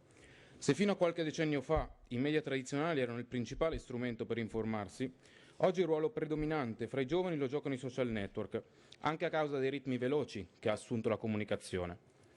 Per questo c'è bisogno di interrogarsi su questo predominio dei social network nell'offerta di notizie e contenuti multimediali e di intrattenimento accessibili a tutti. Per quanto ciò possa essere positivo nell'era digitale, di contro sono noti a tutti i rischi che tutti noi, ma principalmente i giovani, abbiamo e hanno davanti a notizie fasulle, provenienti da fonti non sicure, le cosiddette fake news. C'è ancora molto da fare per comprendere come valutare e come rendere sicure le modalità di diffusione di notizie e informazioni sui social media, con l'obiettivo di proteggere soprattutto i più giovani dai contenuti dannosi e notizie tendenziose. Tuttavia una recente indagine Media e Fake News realizzata da Ipsos per l'Italian Digital Media Observatory ha restituito dati positivi circa tali fenomeni. Fra i giovani, in particolare nella fascia 18-30 anni, i controlli e le verifiche circa l'affidabilità delle informazioni online sono molto più frequenti rispetto alle fasce più adulte della popolazione. Il 61% infatti controlla autori e link, il 56% compara la notizia con altri siti web, il 38% verifica che il sito sia aggiornato. C'è quindi anche una differenza da valutare rispetto al ai cosiddetti nativi digitali o non. Un dato che resta qualche preoccupazione in più si riferisce invece al grado di istruzione, appunto, in quanto le persone con meno titoli di studio fanno meno verifiche e sono quindi più esposte a dar credito a fake news. E questo dimostra ancora una volta come questi temi stiano strettamente legati anche al tema dell'educazione e della cultura, come ricordava il Ministro anche questa mattina. Da questa indagine risulta inoltre che molti giovani non si fidano tanto delle notizie riportate dagli altri e quindi si attivano per verificarle. Circa 8 giovani su 10 tra i 18 e i 30 anni credono infatti più nella propria capacità di saper distinguere i fatti reali dalle fake news che in quella degli altri. Ai fini del nostro approfondimento è importante notare che per oltre il 60% dei giovani fra i 18 e i 30 anni una notizia condivisa su un social è sinonimo di affidabilità e sarebbe ancora più attendibile se condivisa da un amico molto attivo sui social. Non dimentichiamo inoltre le conseguenze che la pandemia ha avuto sui giovanissimi durante i periodi di forti restrizioni e lockdown. Secondo una ricerca dell'Osservatorio Scientifico della No Profit Movimento Etico Digitale, durante tali periodi restrittivi i giovani hanno trascorso più di 4 ore al giorno sui social, aumentando lo stesso isolamento anche con la ripresa, nonostante le normali attività. Vorrei altresì richiamare l'attenzione sull'impegno e la partecipazione sociale dei giovani, che come detto oggi nell'era digitale si esercita anche attraverso i social network. Se guardiamo infatti alle forme e alle modalità di partecipazione dei giovani alla vita pubblica, notiamo come nei tempi più recenti questi abbiano interessato ambiti di impegno sempre più ampi, dall'informazione e conoscenza delle problematiche sociali, passando per il volontariato e l'attivismo civico. In tutte queste attività giocano oggi un ruolo fondamentale le tecnologie digitali, che consentono di veicolare informazioni attraverso siti, network, community online, strumenti che allo stesso tempo permettono ai giovani di connettersi e collaborare fra loro per creare e condividere informazioni e contenuti sui media. Se apparentemente può sembrare che i giovani siano meno interessati alla politica e a quanto avviene nella società rispetto alle generazioni passate, è in realtà vero che si sono attivati per conoscere nuovi modi e nuovi strumenti per partecipare ed esprimersi, sfruttando proprio le opportunità offerte dal mondo digitale. È altrettanto vero, tuttavia, che l'attivismo civico e sociale dei giovani è diventato oggi più individualizzato e legato a specifici temi, soprattutto quando ci sono opportunità di partecipazione flessibili che danno modo di contribuire, per esempio, a progetti e attività di ONG e movimenti già organizzati. Sul piano dei bisogni dei giovani risulta sempre più evidente l'annoso problema del digital divide, che durante la pandemia ha fatto sentire i suoi effetti negativi soprattutto sulle fasce della popolazione più giovani, aumentando il rischio di una loro esclusione dalle forme moderne di partecipazione sociale. Il digital divide infatti insiste su diversi livelli, dalla mancanza di accesso ai materiali, strumenti e mezzi tecnologici alla difficoltà, se non impossibilità, di sfruttarli al massimo. Occorre sottolineare sempre con forza che se gli strumenti tecnologici consentono oggi maggiori possibilità di partecipazione e di impegno civico, specialmente a persone provenienti da aree più rurali o contesti più svantaggiati, rispetto per esempio ai giovani mediamente più formati che vivono nelle grandi città, d'altro canto a mio avviso queste non possono essere le uniche forme per l'attivismo civico e la partecipazione democratica dei giovani oggi. Come Consiglio nazionale dei giovani, ad esempio, siamo impegnati affinché le organizzazioni giovanili e i gruppi più o meno organizzati abbiano sempre le possibilità logistiche ed economiche di favorire attività di partecipazione, coinvolgimento e formazione dei giovani in presenza. L'ultimo aspetto sul quale desidero soffermarmi riguarda l'utilizzo da parte dei giovani delle informazioni online, delle notizie e delle tecnologie digitali per partecipare alle attività democratiche e accedere all'informazione politica. Come già detto, le riflessioni sulla partecipazione politica dei giovani sembrano mostrare un loro apparente disinteresse, una disaffezione, che come visto si manifesta soprattutto con un allontanamento dai tradizionali e formali canali di partecipazione politica, ma è soltanto apparente, perché in realtà negli ultimi anni sono fortemente aumentate le forme di partecipazione informali o non convenzionali alla vita politica. I giovani ricercano sempre di più occasioni, opportunità di partecipazione ed espressione politica nuove e moderne, appunto non convenzionali, ricorrendo agli ambienti digitali che permettono di esprimersi con modi eterogenei, ad esempio partecipando a discussioni di politica nelle community online, sottoscrivendo petizioni e campagne di sensibilizzazione organizzate in modo informale, partecipando a incontri internazionali con persone provenienti da tutto il mondo senza la necessità di viaggiare o di prendere un volo, pubblicando post e commenti politici sui social network e in questo modo confrontandosi con loro coetanei e non. Da tutto ciò si evince pertanto la crescente importanza che oggi assumono le forme di autoespressione, che sempre più spesso rappresentano un nuovo modo di impegnarsi sul piano civile e politico, basato su problemi specifici, un impegno che si connota come personale e informale. Ci tengo tuttavia a concludere ribadendo che probabilmente la partecipazione democratica e politica online da sola potrebbe risultare non sufficiente affinché i giovani sviluppino quelle cosiddette soft skills che soltanto attività in presenza e di incontro con altri giovani permettono, e non sufficiente per provare a influenzare i decisori politici sulle tematiche di interesse per i giovani. Forse ricorrere a strategie che collegano il livello online con quello offline e tradizionale potrebbe portare a maggiori risultati, promuovendo in tal modo una reale e moderna cittadinanza democratica nell'era digitale. Grazie per l'attenzione e buon lavoro.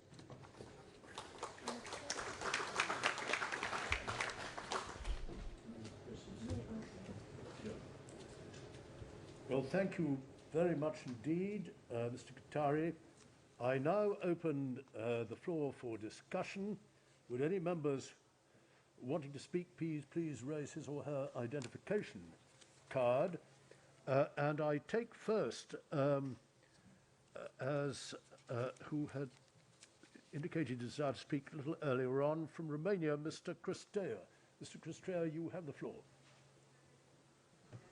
Thank you very much, Chair. I would like to praise the work of our experts and congratulate Tamar for the guiding principles she put forward for this report. From my perspective, dear colleagues, the flow of information and the flow of money were heavily disrupted in this time by the new technology we have invented. Moreover, the gatekeepers are gone, the filters have disappeared, are no longer in place, and we have a situation when here comes everybody. I would like to put forward some ideas I have noted, and I will start by mentioning the work of an Ukrainian media analyst called Andrei Mirozhnichenko.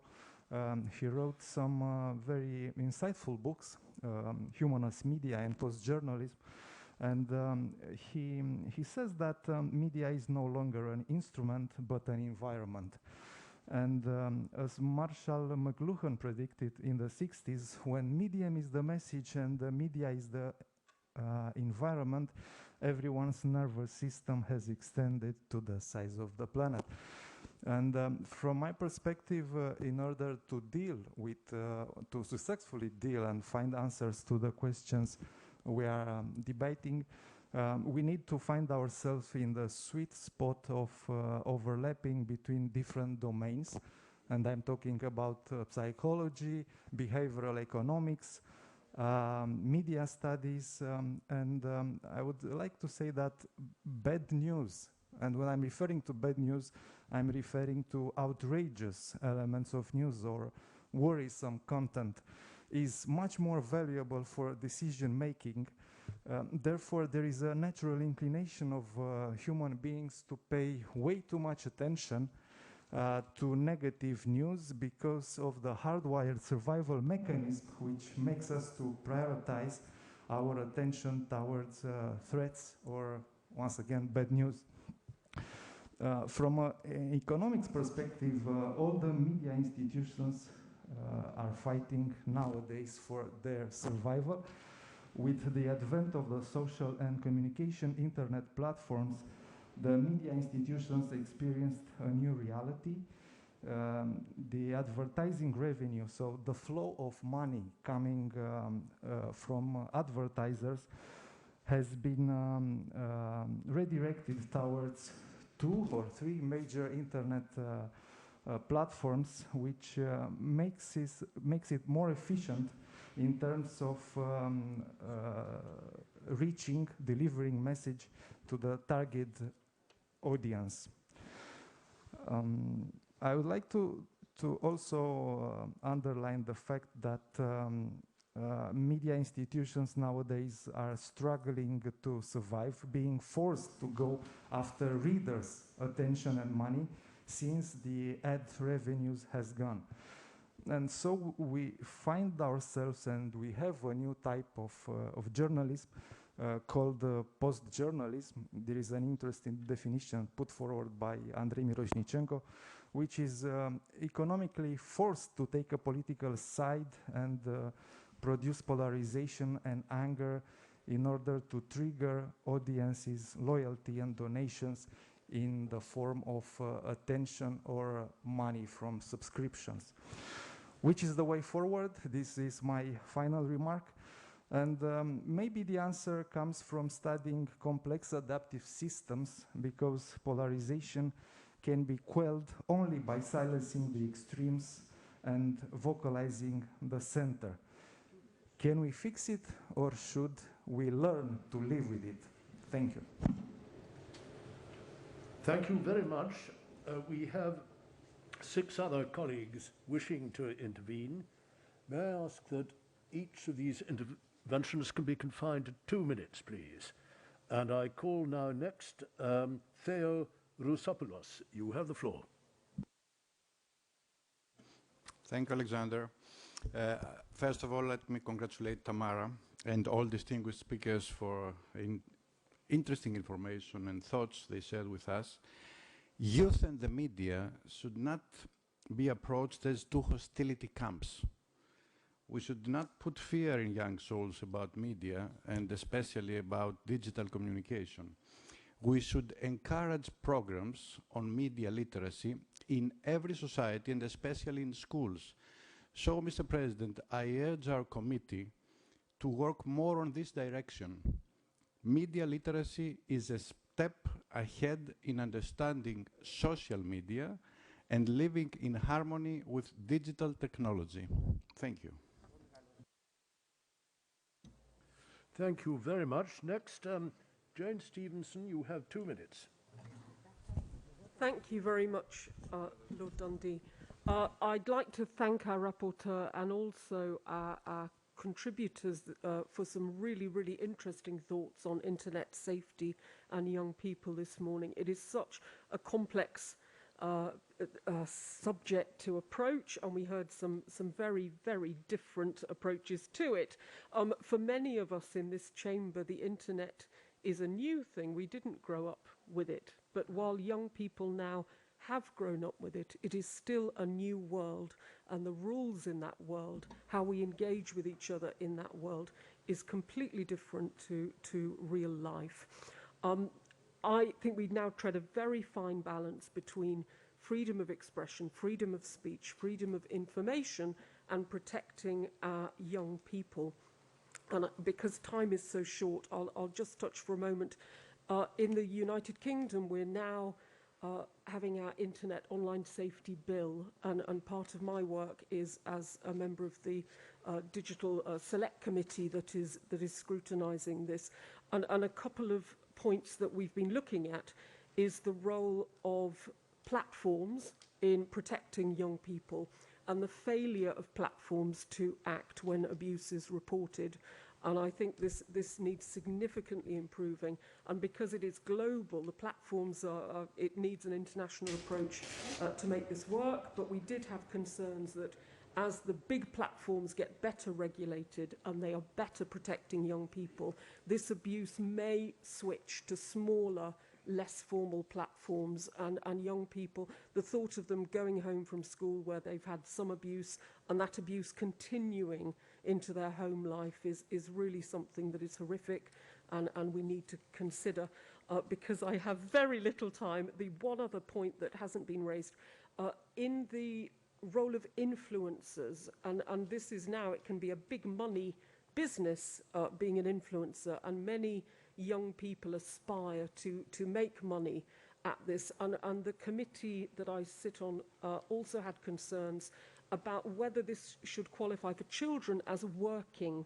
So we've had some consideration of whether a child's working environment as a performer, perhaps, as it would be in television or in film or in theatre, should have protected hours and some form of rights, and whether the responsibility for this should sit with the platform that they're performing on. So it's just a thought to throw out to colleagues.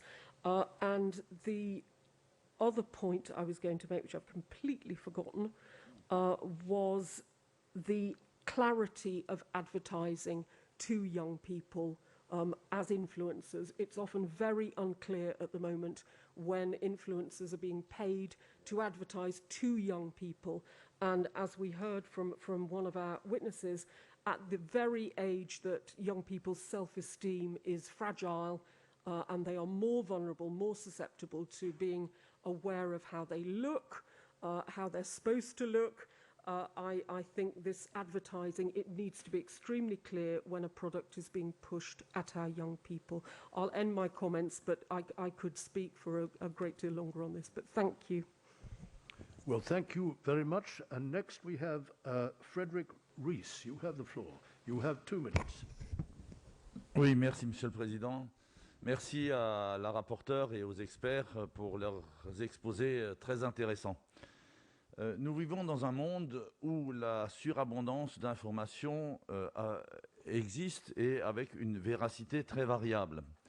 J'ai participé récemment, pour le compte du Conseil de l'Europe, au Forum de Lisbonne avec un programme sur la coopération de la jeunesse ou encore sur un programme d'éducation à la citoyenneté.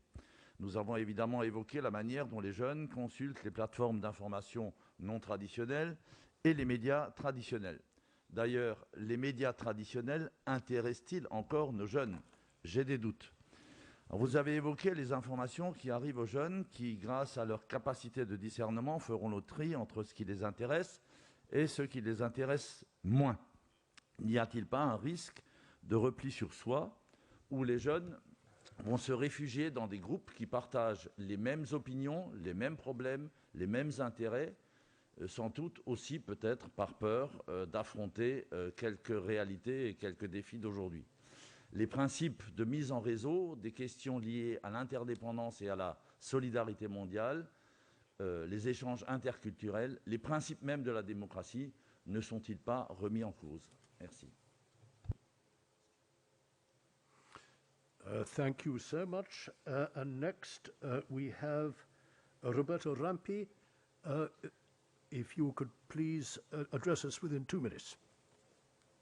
Sì, ci provo Presidente, i temi sarebbero veramente tanti. Nel mio primo intervento in Assemblea parlamentare al Consiglio d'Europa, quasi 5 anni fa, avevo sottolineato questo tema, che la rete è davvero un nuovo mondo, non è solo un nuovo media, è una nuova terra che ha delle regole completamente nuove. Il primo tema è far capire a tutti, ma soprattutto ai ragazzi che ci sono nati dentro, perché nascono i social media, perché il tema subdolo dei social media è che sono percepiti come un luogo nato per esprimere le opinioni, per il dibattito, per la libertà, e invece sono un luogo nato per fare i soldi, il che non è una colpa, ma io devo sapere dove sto entrando. Quando io entro in un negozio di scarpe o di vestiti, so che quel luogo è un luogo dove mi vogliono vendere qualche cosa. E invece io oggi entro in Instagram, in Facebook, eccetera, non pensando questo, non pensando che c'è qualcuno che utilizza il mio tempo, il mio engagement, il mio confrontarmi, scontrarmi con gli altri come strumento per fare soldi, perché più io sto lì, più girano le pubblicità, più ci sono contatti, più qualcuno ci guadagna. Per cui degli interventi in particolare, chiudo, credo che questo tema della educazione ai social, della comprensione del meccanismo in cui io sono dentro sia un elemento fondamentale su cui lavorare. Grazie a tutti voi, grazie a Tamara. Thank you so much. Next I call Miroslava Nikiel. You have 2 minutes. Thank you, Mr. Chair. I would like to ask for more specific on how we can take this bullying and online harassment in a way that it's effective and at the same time doesn't infringe on freedom of speech.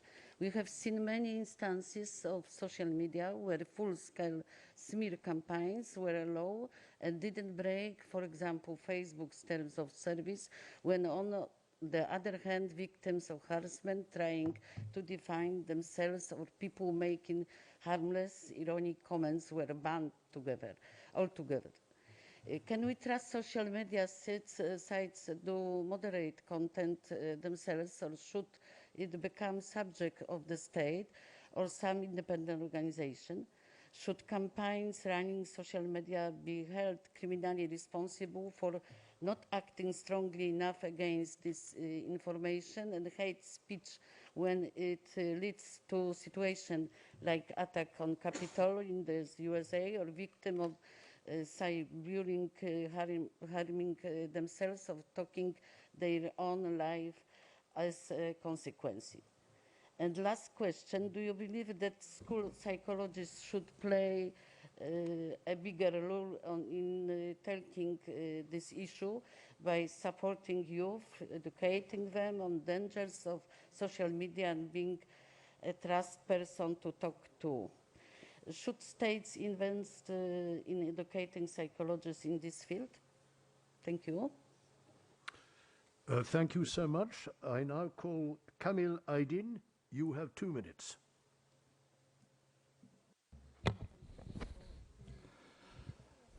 Thank you, President. And I would like to thank all the speakers for such an illuminating information about the very famous issue.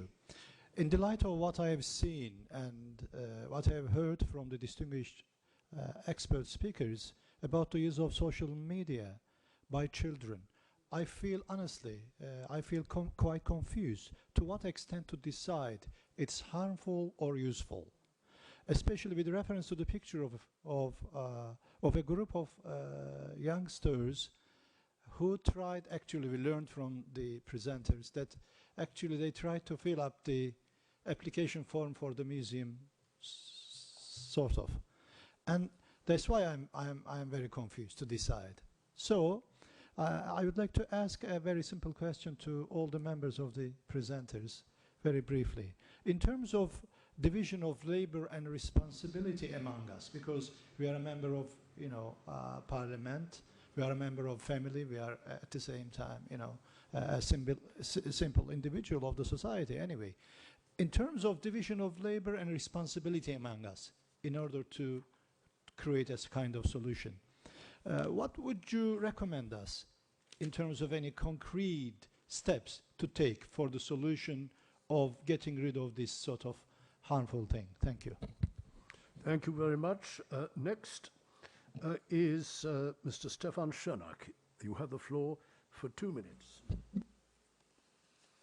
Thank you very much. I will do it very briefly. I think Adriana was right when she said not the youth are not researching news. The news will find them. The question is which news will find them. When I see, and I think you can agree into that public broadcaster in radio and TV is the highest level of journalist work. So what we can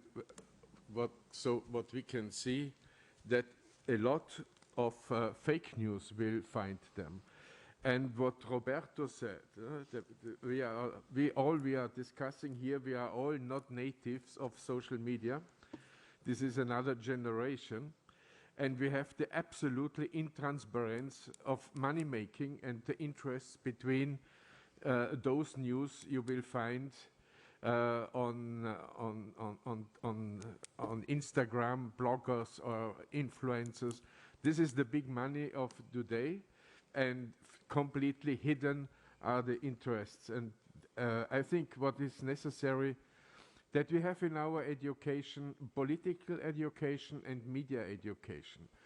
I think this the school has to prepare the kids that they have to check news and how they are made and from where they are coming, and the using of media. I think this is very important question, and it cannot be done only by parents or families.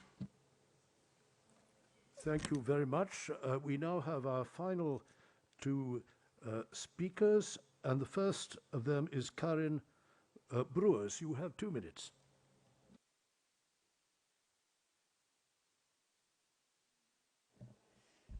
Thank you, Chair.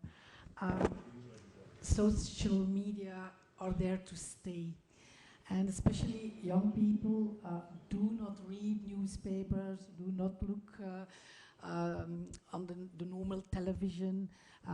They search for their news on the social media.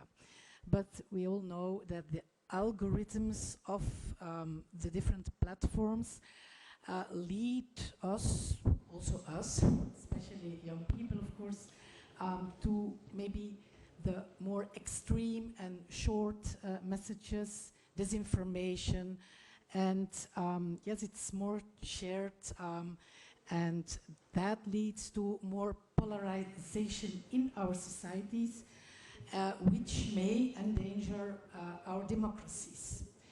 Also, activism on specific issues can lead to more polarization.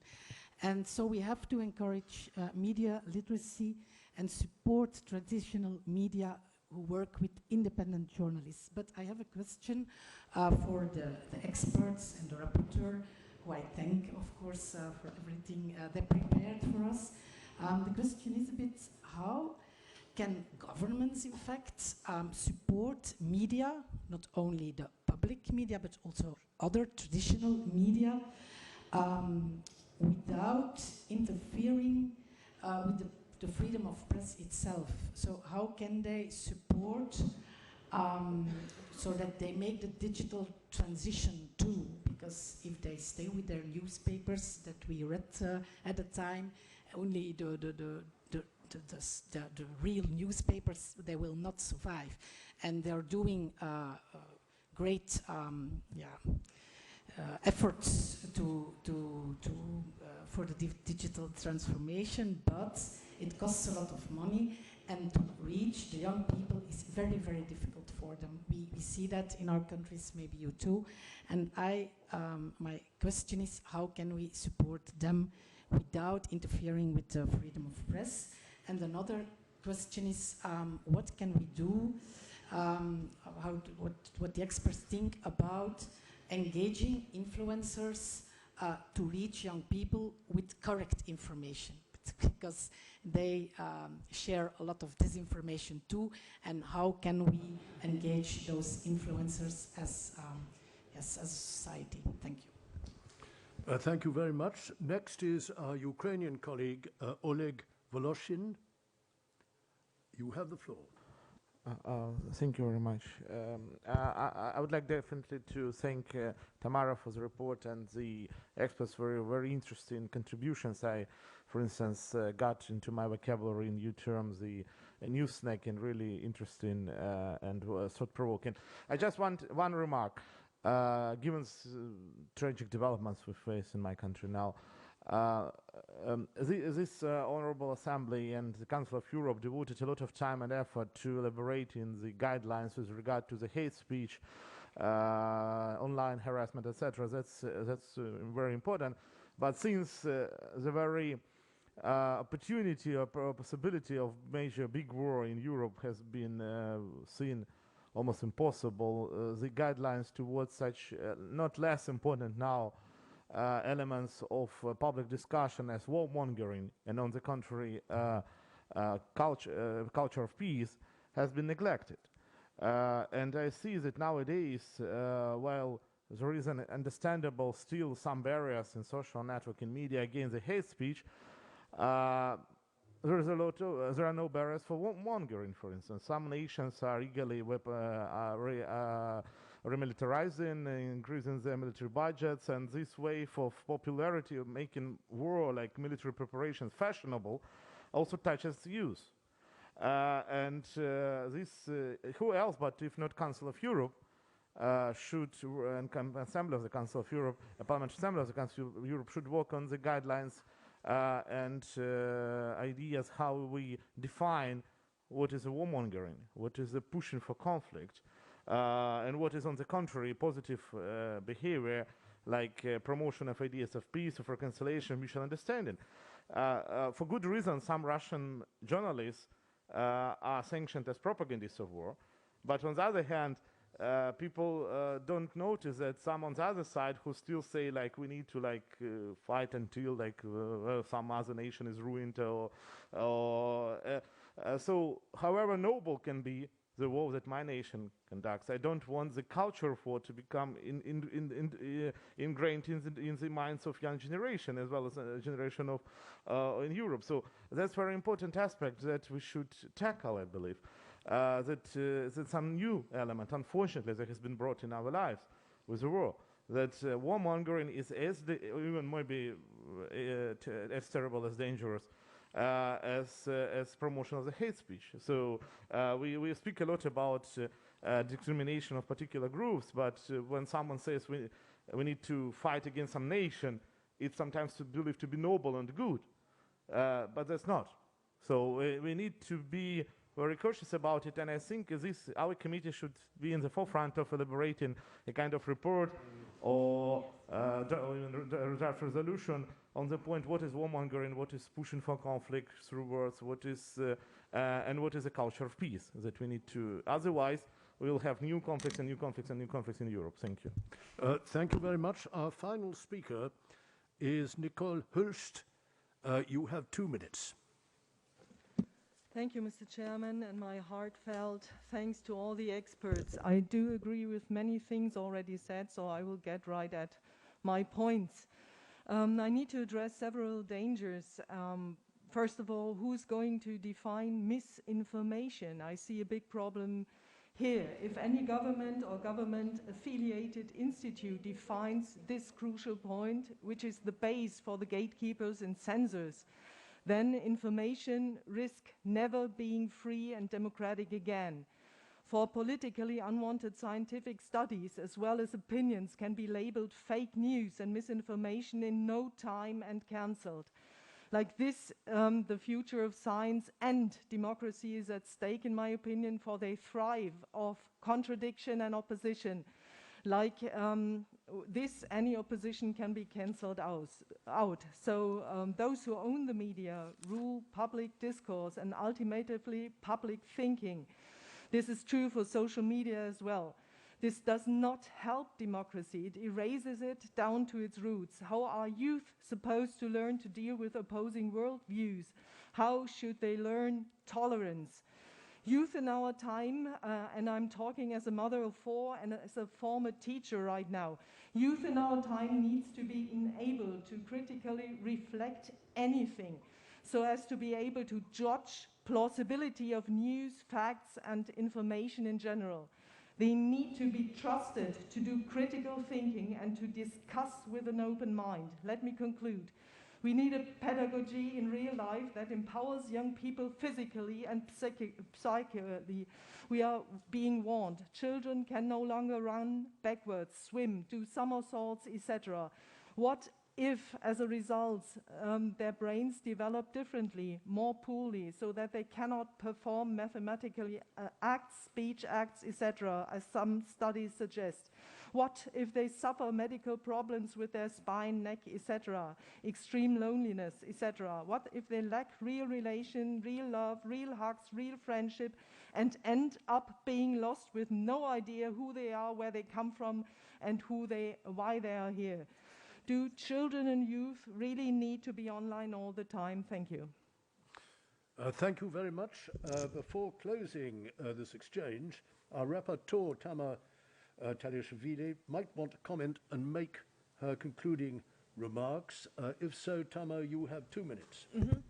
Actually, 2 minutes are quite short because there was such a great exchange, and thank you so much. We can see that definitely the topic of the report is very, very crucial, and for our future, for the future of civilization, definitely. And we've heard many questions and many views. I want to go back to the influencers issue to put it into the report.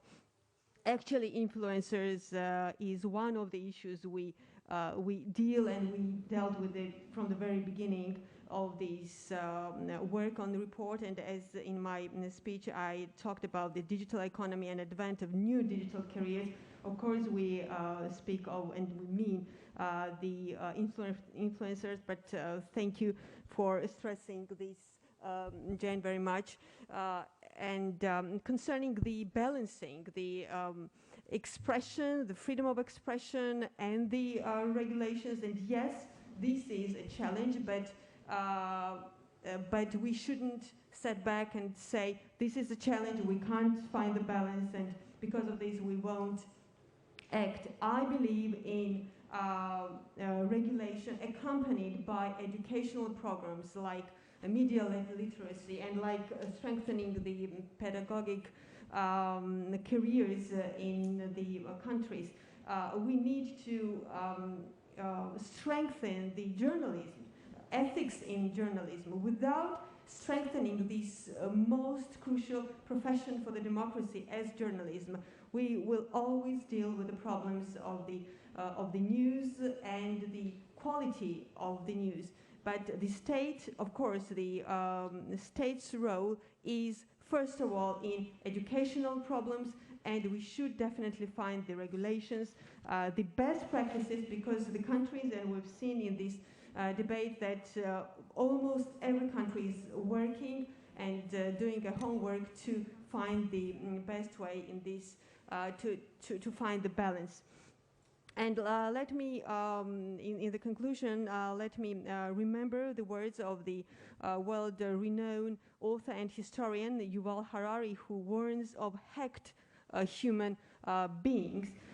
Definitely the data collection is the number one source of power in the future and right now. And this data is being collected through media. So this is the most crucial issue in regards of this report, and I believe that we need to act, because if we set back, we will just postpone the challenges and the problems, and our youth will be the victims of the problems we see. We need to save our freedom, because freedom is and democracy is based on personal freedom. But if you lose your identity, then you use the freedom and you use the democracy. So by safeguarding, by strengthening our youth, we will strengthen our democracy. And again, thank you very much for your contributions. Thank you very much indeed, Tama. And before concluding this morning's business, I should remind you all that tomorrow morning this committee will address and hopefully adopt the report presented by Mr. Rice.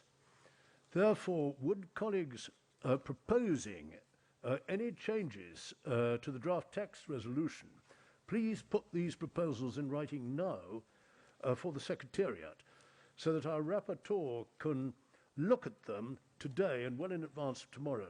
Media issues, as we well know, are complex, and all suggestions should therefore be examined very carefully.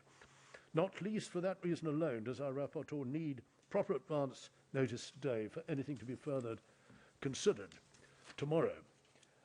We will now break for lunch and return here quite punctually, if you'll be so kind, at 2:30 p.m. The Speaker of the Italian Parliament is hosting our lunch today. To all of us, including our experts, he extends a very warm welcome on our journey to where we go for lunch. And may I suggest that on that journey, and in order not to get lost, you stick very closely together and at all times follow the Italian delegation. Thank you. Our meeting is now closed, but don't, if you possibly would, just stay in your seats for one final intervention, which will come from the Italian Delegation Council of Europe Secretary Fabrizio Biantensi. Please stay where you are, don't move out of the room, because there are two things which are happening. One is a little group photograph, which Mr. Bezzioni will tell us about, and also he'll just give us further guidance about how to get to lunch. Mr. Bezzioni, could you please speak to us now?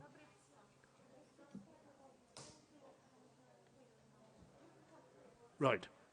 Can you please don't leave the room until you've heard from our colleague now. Do you want? Here. Se venite verso il banco di presidenza faremo la family photo e poi salendo su sarete accompagnati al pranzo dagli assistenti parlamentari. Quindi vi invitiamo a venire verso il banco di presidenza per la family photo. Grazie. Can we leave our belongings here, Alexander, or the Secretariat? Yes, you're quite safe leaving everything here.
Ladies and gentlemen, could you please take your seats?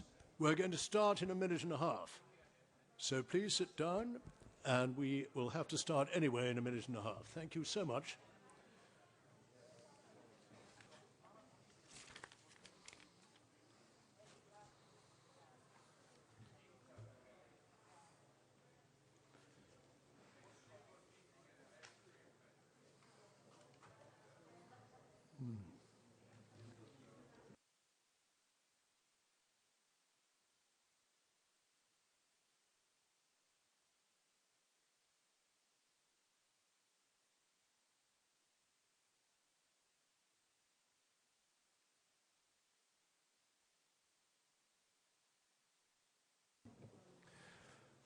Okay, we will now begin this afternoon meeting, and welcome back to you all.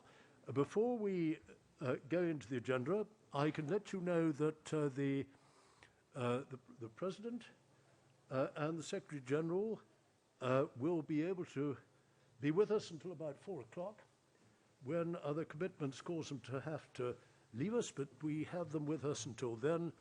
And so let us start now with what you will see on your paper for the beginning of this afternoon, which is item 5 in the agenda.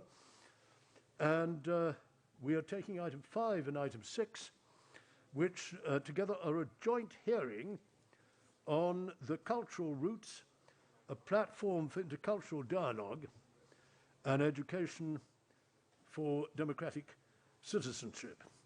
And we are joined by Enrica Battaglia, who is delegate of the Mayor of Rome, the President of the Culture, Youth Policies and Labour Commission of the Council of the City of Rome. I'm also very happy to welcome the many experts who've kindly accepted to contribute this afternoon to our discussion. And I suggest that we take this joint debate as follows.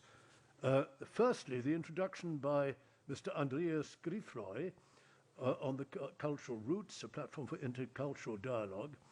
Then the presentations from the first panel of experts and an exchange of views with them. After this, Mr. Roberto Rampi will introduce the theme on the role of sites of remembrance, places of commemoration in education for democratic citizenship. We'll hear the contributions from the second panel of experts and proceed with an exchange of views with them. The first panel is made up of Mr. Stefano Dominioni, Executive Secretary for the Partial Agreement on Cultural Roots, Directorate General of Democracy Council of Europe. Then Mrs. Barbara Tocci, Rapporteur of the Congress of Local and Regional Authorities of the Council of Europe on Culture Without Borders, Cultural Heritage Management for Local and Regional Development for this country in Italy. Mr. John Patrick Leach, President of the Atrium Group for Foglie Bologna for Italy, and Mr. Carlo Padu, Director of the Liberation Route Italy. The second, could I possibly ask for a little bit of quiet in some part of the room?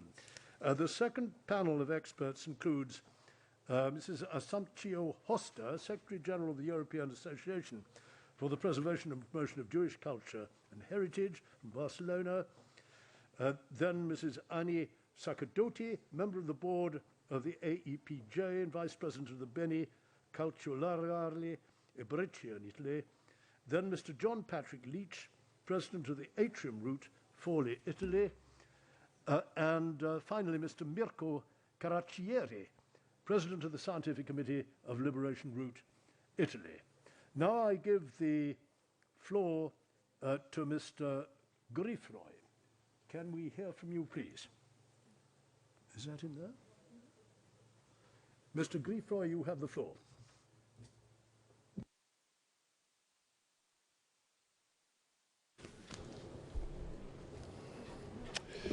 Thank you, and good afternoon, everyone.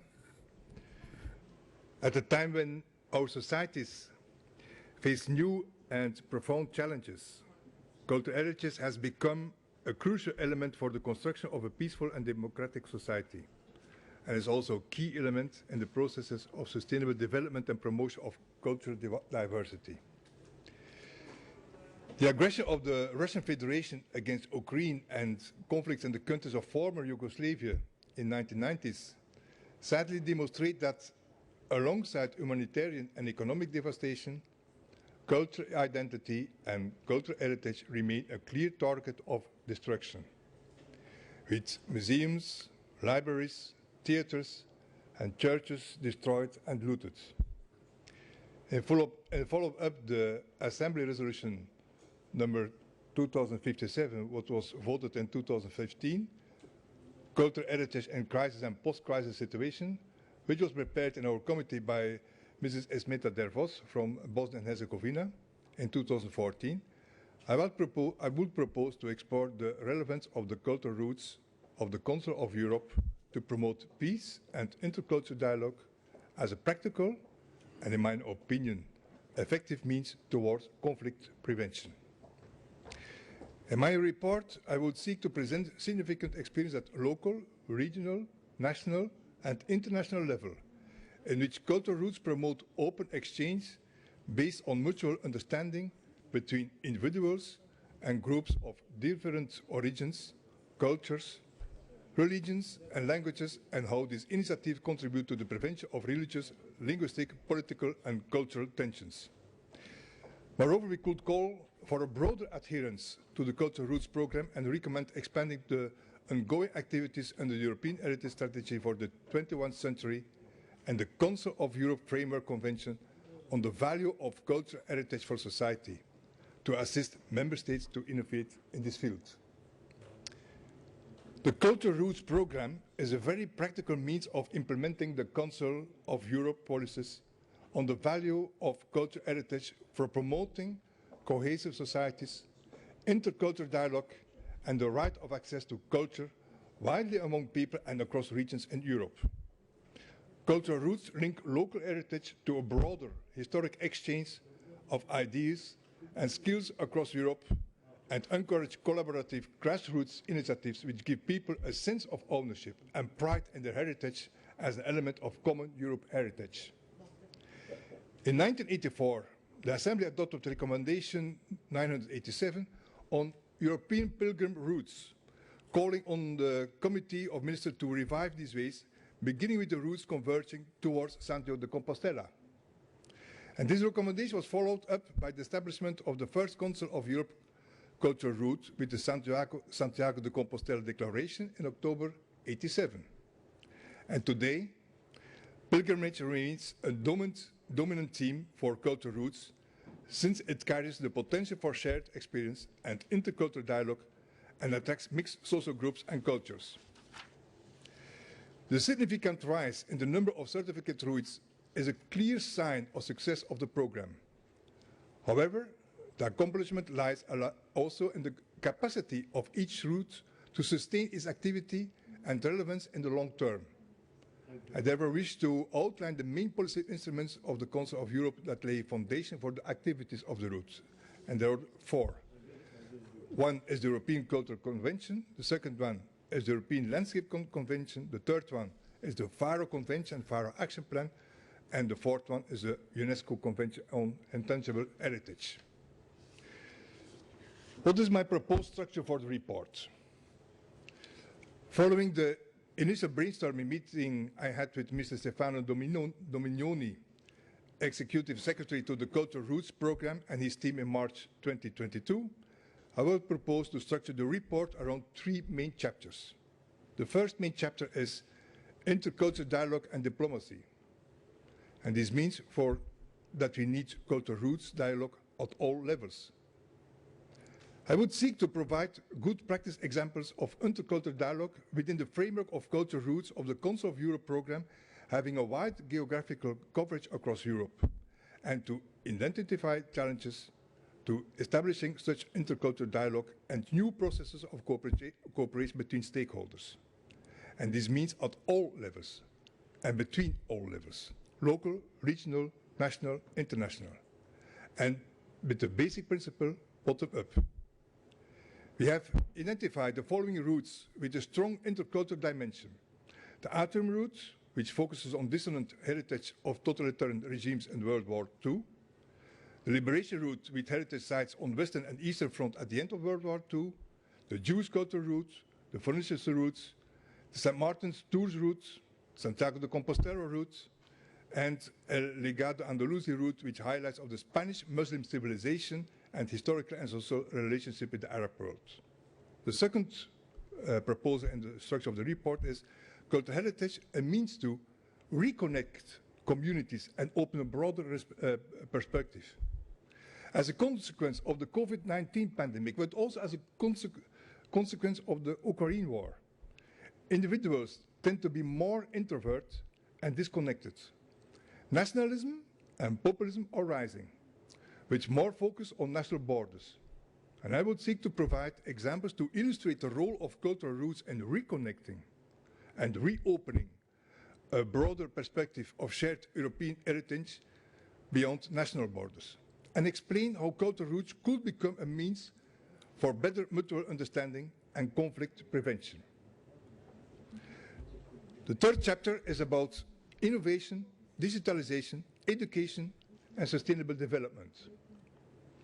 In this chapter, I propose to highlight the principle of the Faro Convention, and in particular, the importance of involving local communities and local economies, as well as committing to sustainable management of cultural heritage, including intangible cultural heritage, to counter the negative effects of mass tourism, to explore whether cultural roots could be part of the solution. I would explore links with the previous themes, like intercultural dialogue diplomacy and the reconnecting, considering innovation through new processes of cooperation and new partnerships, digital outreach to new audiences, and involvement of the education sector, formal and not formal, and illustrated with good practice examples from the Cultural Roots program. But to conclude, for me the most important thing is that we have here 3 chapters in this resolution, and we talk about diplomacy, we talk about reconnecting, and we talk about sustainability. Thank you. Well, thank you very much indeed. And it is now my very great pleasure to introduce to you Erika Battaglia, who is delegate of the Mayor of Rome, President of the Culture, Youth Policies and Labour Commission of the Council of the City of Rome. Erika, you have the floor.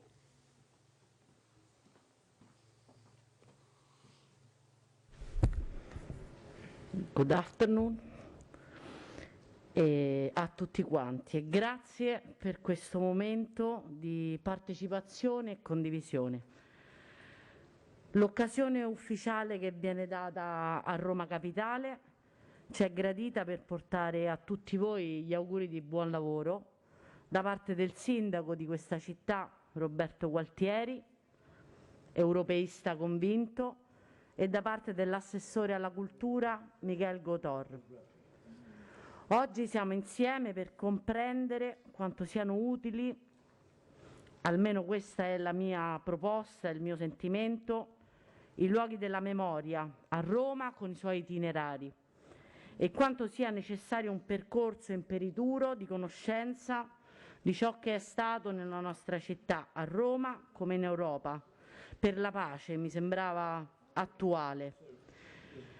Nella nostra città, quando pensiamo ai luoghi della memoria, ai suoi itinerari, pensiamo al rastrellamento del ghetto nell'ottobre del 43, al rastrellamento del Quadraro nell'aprile del 44, alle persone comuni che scelsero da che parte stare e che sono ricordate con centinaia di pietre d'inciampo, grazie all'opera instancabile di uno dei musei più importanti della città, che è il Museo della Memoria.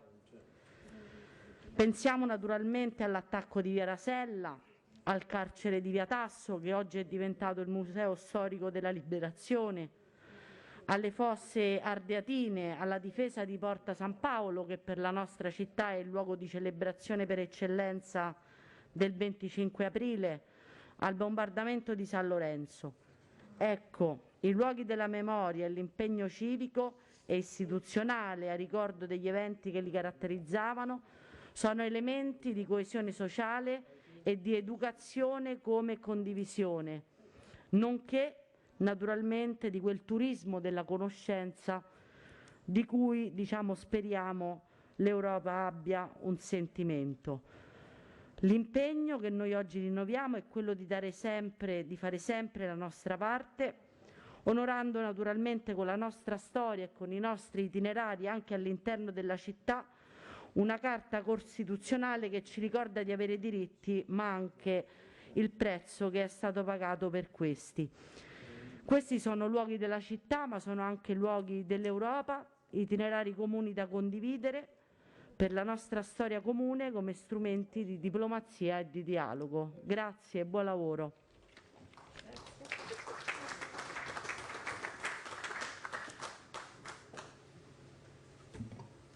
So we have Thank you very much. I now call on Mr. Stefano Dominioni. You would please come to the rostrum.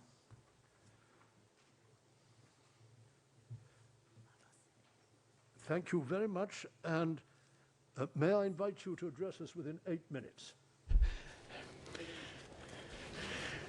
I'll do my very best.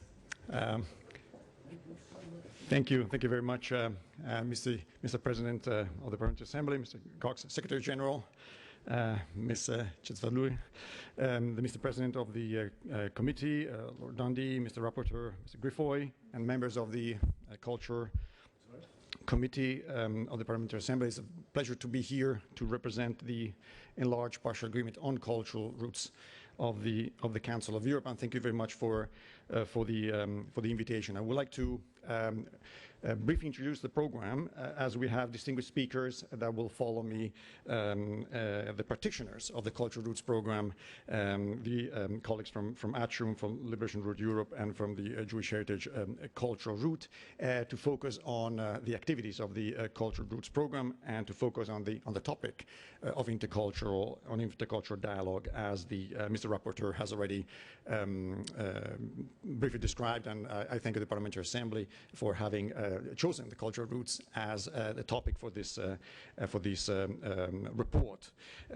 As it has been said by the rapporteur, the Parliamentary Assembly should be credited for launching the program in the 1980s. At the time, this was a very innovative program. There was nothing like it in the cultural field at European level. The idea to create networks of cultural heritage sites that would gather 3 or more Council of Europe member states was really something extremely innovative at the time, and the program has benefited from the political support of the Parliamentary Assembly ever since, and also of another number of institutions of the Council of Europe, in particular the Congress of Local and Regional Authorities, that has also launched recently a report, and I would like to thank Ms. Toce for being also at the forefront of this idea, being the program clearly a cultural program, but also very much a program that fosters cultural diplomacy at political level, but also local and regional level. So Parliamentary Assembly, the Congress, has been very important promoters of this initiative, and the legal body of texts and documents of the Council of Europe is very much also to be highlighted as an important reference. A number of conventions have been mentioned, the European Cultural Convention of the 1950s up to the landscape conventions of more recent times, and the Faro Convention. All this is a legal body text of reference that have really been the pillars of the methodology of the Cultural Routes program, launched in 1987 with the first cultural routes. Today, what is a cultural route? A cultural route is a network of heritage sites built around the idea that Europeans, the Europeans of the Council of Europe, therefore a very large geographical space across our 46 member states, share their history, traditions, culture, heritage that they want to treasure, both in terms of their common history, but also their cultural diversity. And these concepts are put together by the cultural routes that create a network of destinations that really represent our common history and our common traditions. And today we have a variety of cultural routes that are based in our member states, and they are promoted by our institutions. Two institutions are key to the program: the enlarged partial agreement on cultural routes, that is the governing body of the program, and the European Institute of Cultural Routes. These are the two institutions that kind of safeguard the program, and they are responsible, the member states of the enlarged partial agreement, to provide the certification requirements and the evaluation requirements in order to cultural routes to be given the label of the Council of Europe. And as of today, the Council of Europe, through its enlarged partial agreement on cultural routes, which has today 35 member states, have certified 45 cultural routes in a variety of themes, in the themes of history and civilizations, arts and architecture, routes of religious heritage, routes linked to landscape and handicrafts. All this is very much represented by the variety of the cultural routes that see associations, legal associations based in one of the member states, manage these networks. And today you will have the opportunity to listen directly from 3 of our cultural routes. The management of the routes will provide you with their presentation about the way they are structured, legal associations of 3 or more heritage sites, cities, local authorities, municipalities, cultural institutions, museums, cultural foundations, across at least 3 member states of the Council of Europe. We mentioned Santiago de Compostela, but we can mention several other very important cultural routes that testimony our history and civilization: Destination Napoleon, the Via Charlemagne, the Iron Curtain trails, the Aeneas route, the Roman emperors, the Phoenician routes, to give you a taste of the routes that are based in our history, but also arts and architecture. Atrium will be presented today at the crossroads between architecture and history, but also the Art Nouveau network, the European route of industrial heritage, the European route of historic gardens, the European route of historic cemeteries, the European Mozart ways. These are also examples of routes that focus on arts and architecture, and of course religious heritage, very, very important in its various manifestations of religious traditions. The European route of Jewish heritage, the El Legado Andalusi, the Via Francigena, the European route of St. Olaf ways, the European route of Cyril and Methodius. These are all cultural routes that bring together in a shared voyage of history and heritage many different sites across Europe. And also the route that link landscape and artifacts. We spoke about the European route of historic gardens, the route of the olive tree, the wine route, the European route of ceramics. Just to give you an idea and an overview. There are some eligibility criteria for cultural routes to be certified by the Council of Europe. You can see them on the screen. As I said, at least 3 cultural heritage sites belonging to at least 3 Council of Europe member states. Each and every cultural route has to have a solid grounding in scientific evidence, in multidisciplinary research and transnational academic activities. All the routes have to implement a number of activities in the field of memory, history, and heritage. They also have to focus on educational activities for the young generation. They have to focus on intercultural dialogue. This is an element that will come out from the presentations later on. And they also have to develop activities in the field of sustainable cultural tourism. At the end, these cultural routes are very much close to the citizens, close to our rural areas, local areas. They are all embedded in our territories. They are the best example of the proximity of cultural institutions, because each route is very much part of the social fabric. Some of the of our urban areas, like Atrium, as you will see later on, some more linked to our rural areas, but also very much linked to our history. And becoming a cultural route has its benefits on its own. There is an evaluation process every 3 years. The governing board of the Enlarged Partnership Agreement just met recently in Luxembourg, and we have today with us the representative of the Holy See that attended our meeting of 35 member states. There's a monitoring, there is an evaluation, there is access to a lot of also funding that is brought by other international organizations such as the European Union, but it's the link to the values of the organization that is for us the most important, the values of the Council of Europe, the being embedded in our core values, and that is something that it's important in terms of also cultural diplomacy and cultural heritage.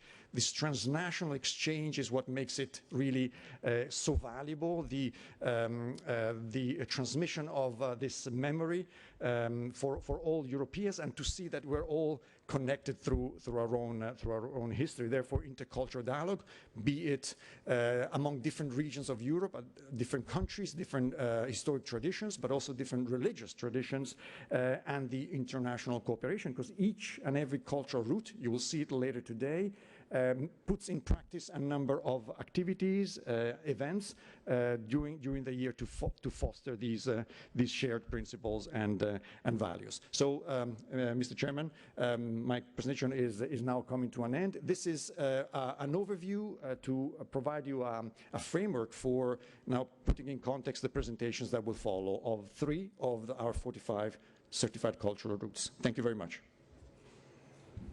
Well, thank you. Thank you. Thank you so very much. And can we now please hear from Barbara Tocci? You have the floor. Barbara is Rapporteur of the Congress of Local and Regional Authorities of the Council of Europe on Culture Without Borders, Cultural Heritage Management for Local and Regional Development for this country. Barbara, you have 8 minutes. Thank you, President. Thank you very much for this invitation. It's a pleasure to share with you the Congress approach to our mutual concern, cultural heritage, and how to preserve and develop it for future generations. We are convinced that the unique capacity of cultural heritage to nurture purpose communities. Our report on Culture Without Borders was adopted by the Congress on June 2021 in remote way for the pandemic situation. It looks at the cultural heritage management from the local and the regional perspective. The Congress highlights how cultural heritage can help build a bridge between people and communities. Before I present our main ideas to you, I want to say that the COVID-19 pandemic has had a serious impact on cultural heritage and events. Without visitors, there is a little income to maintain cultural sites in our towns and cities. Traditional festivals, music, and ritual have been put on hold, and the revival will not always be easy. This lack of cultural activities impact our citizens at many levels. As Ernesto Ottone from UNESCO said, today, more than ever, people need culture. Culture makes us resilient, it gives us hope, it reminds us that we are not alone. When I proposed to write a report on the subject, I wanted to underline how important it is to create a connection between cultures. It's these connections that help us understand and promote the values that are so vital for democracy, solidarity, dialogue, acceptance of each other, and respect for human rights and rule of law. The pandemic changed these values. Cultural heritage is no tool to help us rebuild them after COVID-19. To be successful, we'll need to reinvest in international cooperation, dialogue, and a sense of belonging. We'll need to develop sustainable and inclusive cultural heritage management. With our reports, we give municipalities and the regions the tool to play their part in this. First of all, we invite the cities and the regions to look at cultural heritage through a new lens. We want to raise local authorities' awareness on the fact that cultural heritage is not just material. It also includes intangible practice, knowledge, and experience. By looking at cultural heritage this way, we look at people and how they connect to history and to each other. Cultural heritage can strengthen social cohesion and intercultural dialogue. Exploring shared history and the roots can help bring people together. Secondly, we look at cultural heritage as a tool for sustainable local and regional development. Cultural tourism is an engine of economic growth. It generates income both for rural and urban communities. However, we need to avoid over-tourism. Cultural heritage management must be sustainable. Thirdly, we outline the obstacle to sustainable local and regional cultural heritage management. One of these obstacles is the lack of tools for the preservation of intangible cultural heritage. There is also a lack of inclusive governance schemes. Here, we emphasize the importance of making cultural heritage management inclusive. The report contains many examples of good practices which can serve an inspiration. Our report shows that through cultural heritage, cities and regions can promote local and regional development, and in our resolution, we give them advice on how to do so. To strengthen social cohesion, they should include the young people, migrants, and isolated communities when discussing cultural heritage. For economic development, they can use cultural heritage to promote and develop remote areas. We encourage local authorities to develop tools to measure the impact and benefits of cultural tourism so it can be sustainable. To remove barriers between cultures, we encourage cities and regions to work with partners. They can join networks like the Cultural Roots take part in the programs like the European Capital of Culture. They can help promote democratic values through the implementation of. Lastly, we invite all countries who have not done so yet to sign and ratify the FARO Convention and the European Landscape Convention. University can also be important partners of local and regional authorities. Government should support local and regional authorities in the realization of this resolution.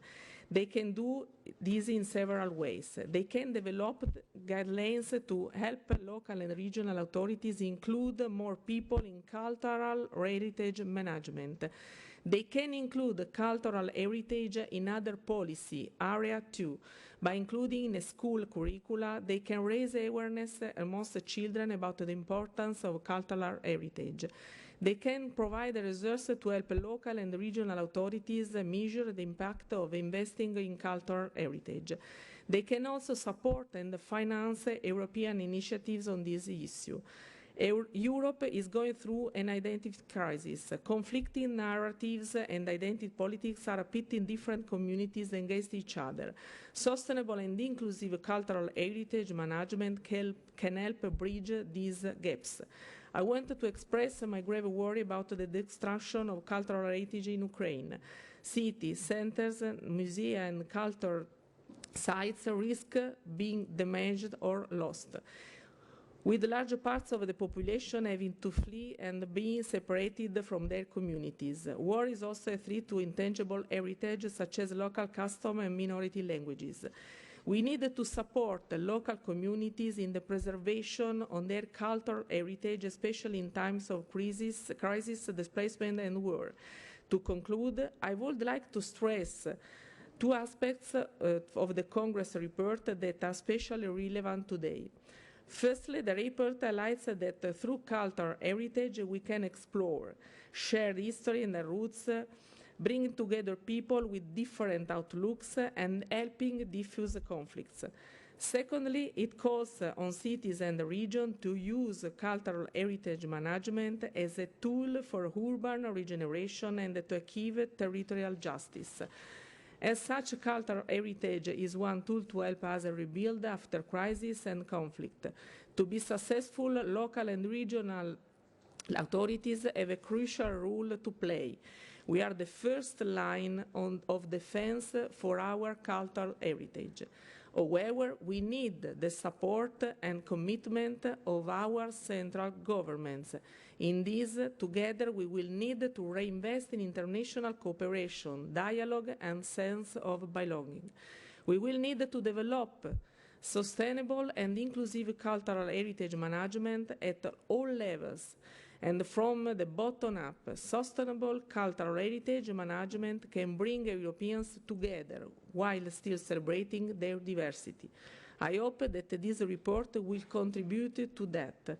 I hope that Europe's cities and regions can count on your support as Minister of Culture in moving our cultural heritage forward. Our culture's roots and patrimonies are the foundation of our history. Their diversity, as well as the common elements, can unite Europeans and help uncover our common values. Thank you.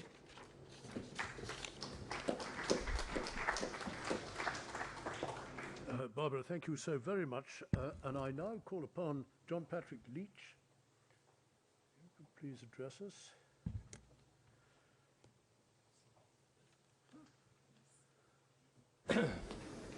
Thank you. John Patrick, you have 8 minutes. Okay, thank you very much indeed for the invitation. Yes. Very pleased to represent the Atrium Cultural Route, and I hope to be able to give you some information and some content for the very interesting report. So I'll do a brief introduction to Atrium in this part, and I believe I will speak a little bit just in the second part as well.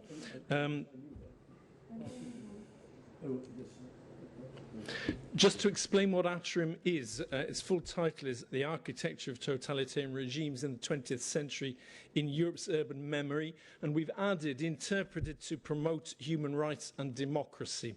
This has been an important addition for us just to mark the ground and make sure this particularly ethical position, ethical and cultural position which we're coming from in terms of the Council of Europe.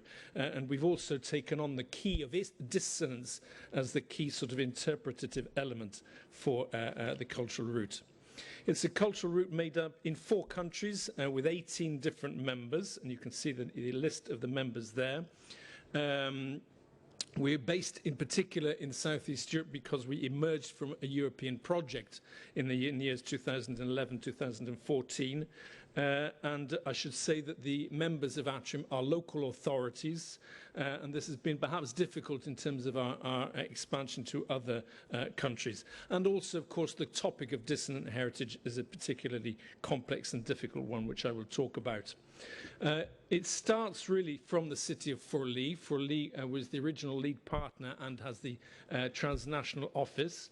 For those of you who do not know Forlì, Forlì was also known as the Città del Duce, the city of the Duce, because it was reconstructed in particular in the 1920s and 30s as a showcase for fascism. So Atrium, so the city of Forlì and many other cities have a difficult relationship to that heritage, and that really has been the element which we've been trying to address. Our methodology has been based in particular on the Faro Convention, so a sort of bottom-up action plan, an integrated approach including and involving their cultural associations, local residents, schools, universities and European institutions. So that's in particular the intercultural aspect of the route which we follow in terms of methodology. And we, in particular, in Forlì, in the period 2016-2017, were a particular focus for the Atrium, for the Faro network, working with citizens in terms of common ground, challenges, mutual understanding, rehumanizing giving different narratives, and reframing also the history of the city and the way that the citizens relate to that.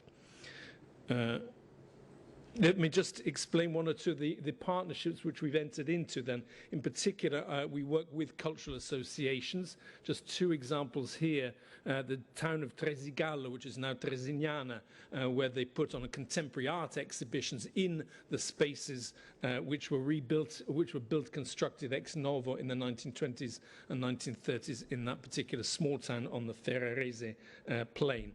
And also another example in Forlì was a theatre in site-specific theatre which took place on the character of Albert Speer, architecture and is a power. And we feel that the particular gaze, the particular view of cultural associations, young cultural associations, is particularly useful in reinterpreting and giving a different light to that particular heritage. Another example was an photographic exhibition, Totally Lost. This was an international exhibition. An international call went out for young people and others to photograph neglected architecture stemming from a totalitarian regime, and the response, the digital response, was enormous in that period. Other examples have been partnerships with local residents. For example, the Foro Boario in Forlì, which has been voted a place of the heart, luogo del cuore, and this was done in collaboration with the Fondo Ambiente Italiano. Other work in particular with schools. We work in particular on educational tourism. I should say that the issue of tourism for Atrium is a difficult one in the sense that it's not a classic tourism sort of product, but in terms of school exchanges, we've been working in particular on that, both on an international level with Forlì, Bari, Labin, Ferrara and Zara, who are all members of Atrium, or we've been in contact with Atrium in order to produce a cultural project, a tourism project for the schools. Also with the universities, we've been collaborating with Un'Europa, which is an 8-university consortium in which the University of Bologna contributes. And there's been a PhD program specifically, a workshop specifically on dissonant heritage, which was part of which was held in Forlì. But we've also been particularly happy to collaborate with the Urban Agenda Cultural and Cultural Heritage Partnership, in particular the Action 10 on integrated approach to dissonant heritage. This has been very fundamental for us because the Urban Agenda Partnership has identified 40 or 50 other sites which have been surveyed in Italy and brought them together in an online event in February. And I think the results will be presented also in Rome later in June. I'd like to sort of finish really on the aims of sustainable development. Two areas really. One is the sustainable element in terms of tourism. As I said, it's not a classic tourism product, but we particularly follow the sustainable tourism goals of the United Nations and are trying to give a particular value to towns and cities which are not usual objects of tourism, tourist interest, so off the beaten track locations. And one or two examples here are Stei in Romania. Stei was a uranium mining town actually constructed by the Soviets in the 1960s and 70s, so it has that particular heritage which is difficult for the city. It's a town. It's a town of only 9,000 inhabitants, so to create a sort of tourism interest there is particularly important for them. And another example of this could be Dimitrovgrad in eastern Bulgaria, again constructed in the period 47-53 by the Bulgarian Communist Party, so it has that particular European heritage. And again, this will be a different and sustainable element of tourism for Bulgaria. And I'd like to just finish on the other sustainable development area which we're particularly interested in, which is the impact on local cities and the renovation of architecture and parts of the cities which need to be restored, but which can be restored in a sort of historical sense. For example, here, the Casa della Cultura, constructed in Tresignano, Tresigallo in the 1930s, but has been reconstructed, and the historical meaning of that place has been maintained. And another example might be the conversion of the mine in Labin. Labin was a town in Croatia built by Italian fascists in the 1930s, and the mine buildings have been turned into a library. And I'll come back to the issue of memory later on. I've stayed exactly within my 8 minutes, I believe. Thank you.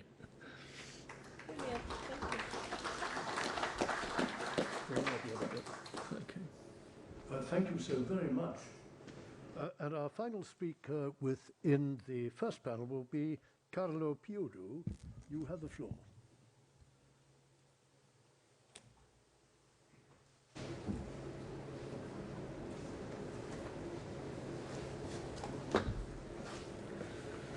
Carlo, you have 8 minutes. Yeah.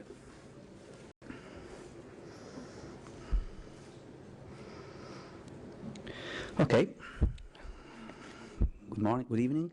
So it's a great pleasure to be here to represent Liberation Route Europe.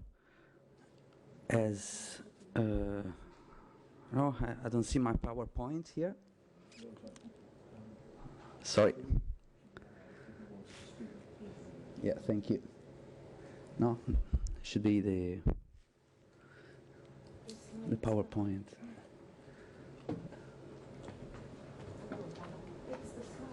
No, these are only the text. Anyway, so I'm Carlo Puddu, director of the Italian organization of Liberation Route Europe. So Liberation Route Europe is a foundation, a growing international network that connects people and organizations dedicated to preserve and valorize the intangible and tangible heritage of World War II.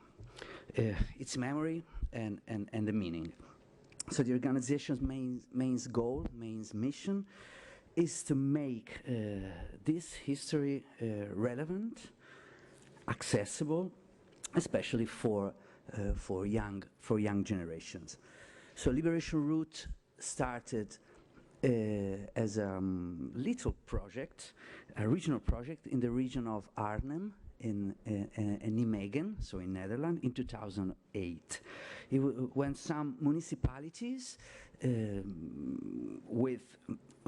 particular related to the events of the Operation Market Garden, September 44, so they joined their forces to create a single touristic product. It was just a little thing, but it became the Liberation Route. The first project was a series of audio spots. Ah, thank you.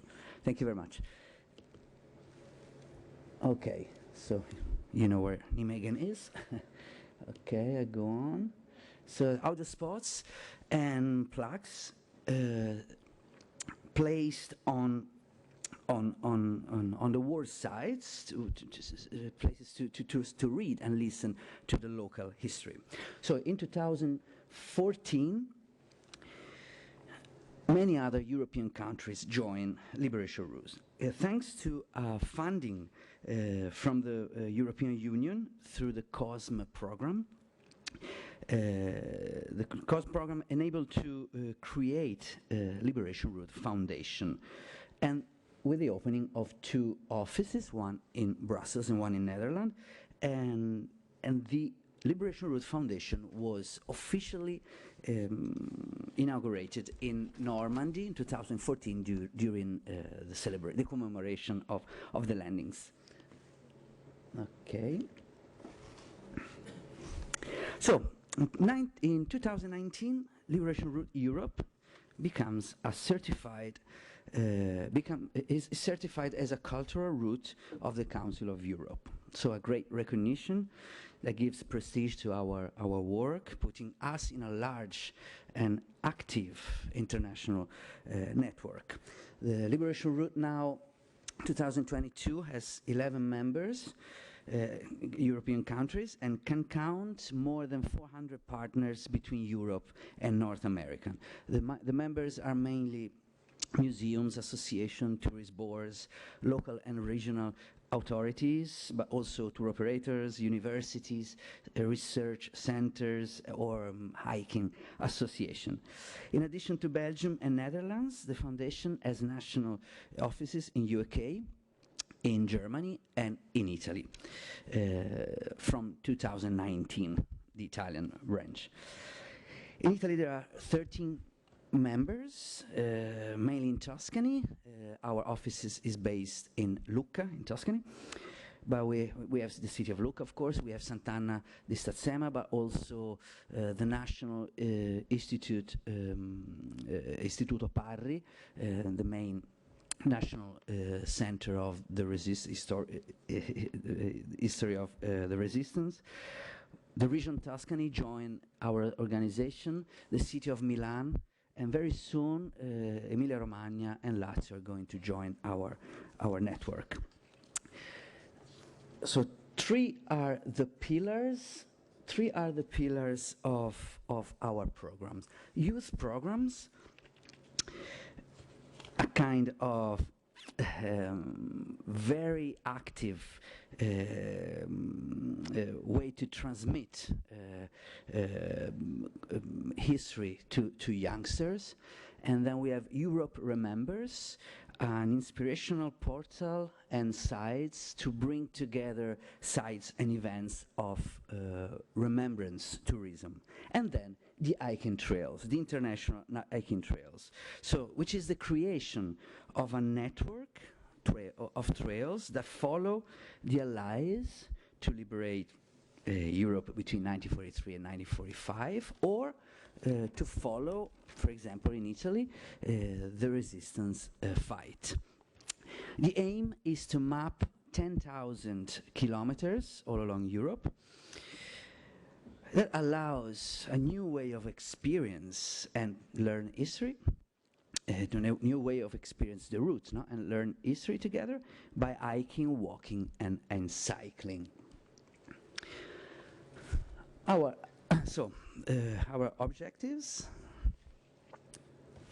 the valorization of a tangible and intangible heritage related to the Second World War and liberation, as well of the memory of the conflict, both local and international.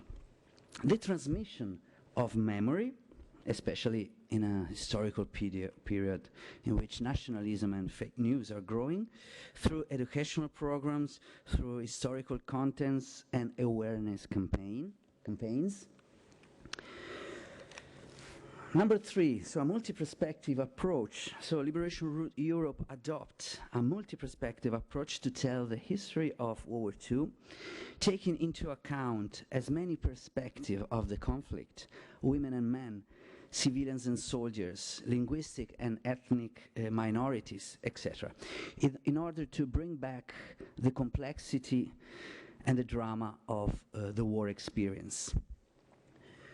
Number 4, Liberation Route Europe wants to be a sustainable, durable, and meaningful tourist product in symbiosis with the territory, and with a goal to raise a common awareness of the Council of Europe's value of human rights, democracy, cultural diversity, and the fight against all form of discrimination. The Liberation Route Trail project extends across Europe. The most significant axis now is the London-Berlin route, with stops such as the Normandy beaches, the Ardennes or Netherlands, which is the one that the organization is focusing on at the moment. Okay, but Liberation Route Italy decided to join, of course, this big project and to participate with its own project called I Sentieri della Liberazione, Liberation Trails, with a goal to bring the cardinal principles of the European initiative to our national territory, put it into an organic system, the multitude of activities and hiking trails that already exist in Italy, and valorize the liberation of the Allies and the resistance fight. Oh, 1 minute. Resources. This is important because we have a website and a app, a brand new app based on the maps and the network of the trails that is under construction throughout Europe, with a travel planner, very, very useful, that allows you to plan your journey along the routes, reading the historical and the tourist content in 6 languages: English, German, French, Italian, Dutch, and Polish. History is the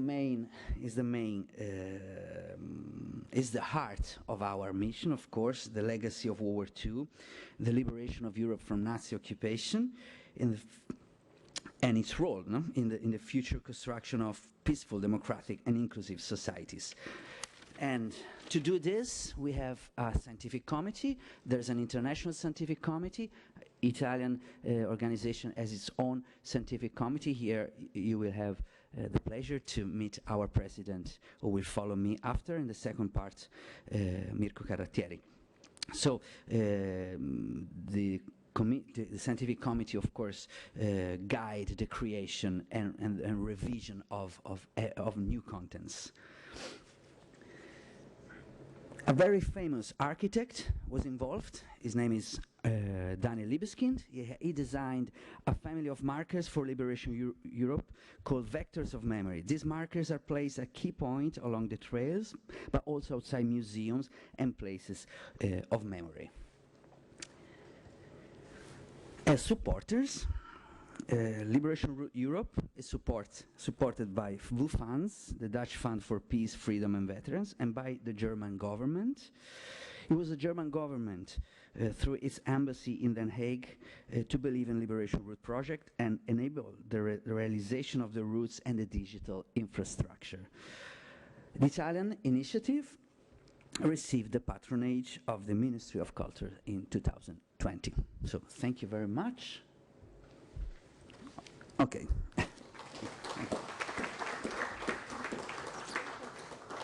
Well, thank you so very much. Ladies and gentlemen, we can now have a short discussion. Would anybody like to begin that with some comments?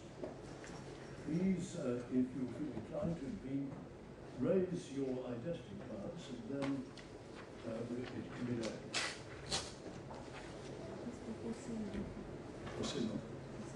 Mr. Hosenov, you have the floor. You have 2 minutes.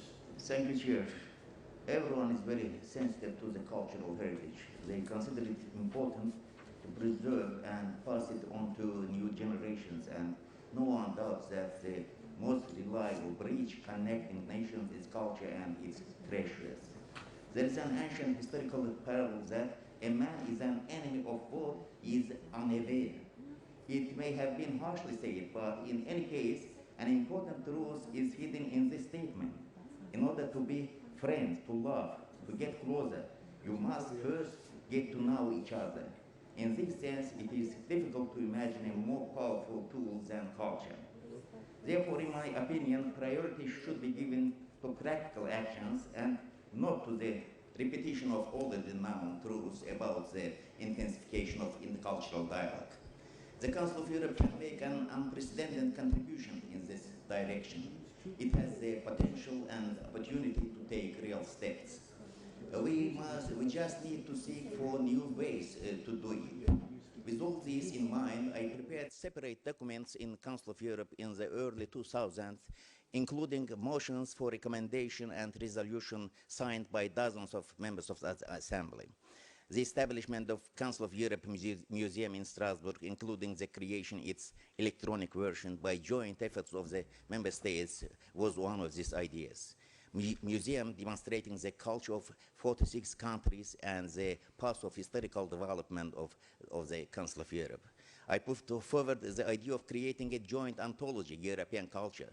Who knows, maybe 20 years ago, had we spared no effort to implement such initiatives that could further promote cultural rapprochement and mutual recognition, today we would have a different world, a different Europe, and contexts created by cultural paths would have led to prevention of many contradictions and conflicts. I also look forward to the Council of Europe Cultural Roads program and wish it to be effective. In order to have a novel idea, goodwill appeals not just like a beautiful word, but also like a useful deed. It is necessary to prepare a number of projects that will not take long to wait and will not be difficult to implement. And we must all work hand in hand along the way. Thank you. Thank you very much. I now call on Mr. Rostavian. You have 2 minutes. Merci, Monsieur le Président. Je voulais prendre la parole juste pour rassurer l'importance des lieux de mémoire, que les ont non seulement comme les lieux de commémoration et d'éducation, mais aussi de prévention de crimes et surtout des crimes contre l'humanité.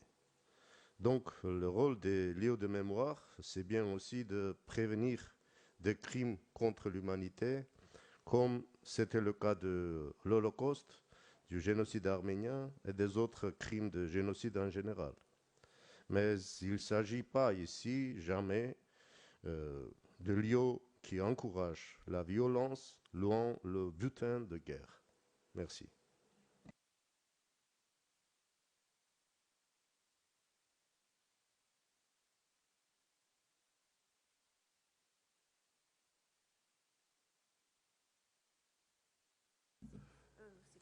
Yes. Thank you very much. And I now give the floor to Roberto Rampi to wind up. You have 6 minutes.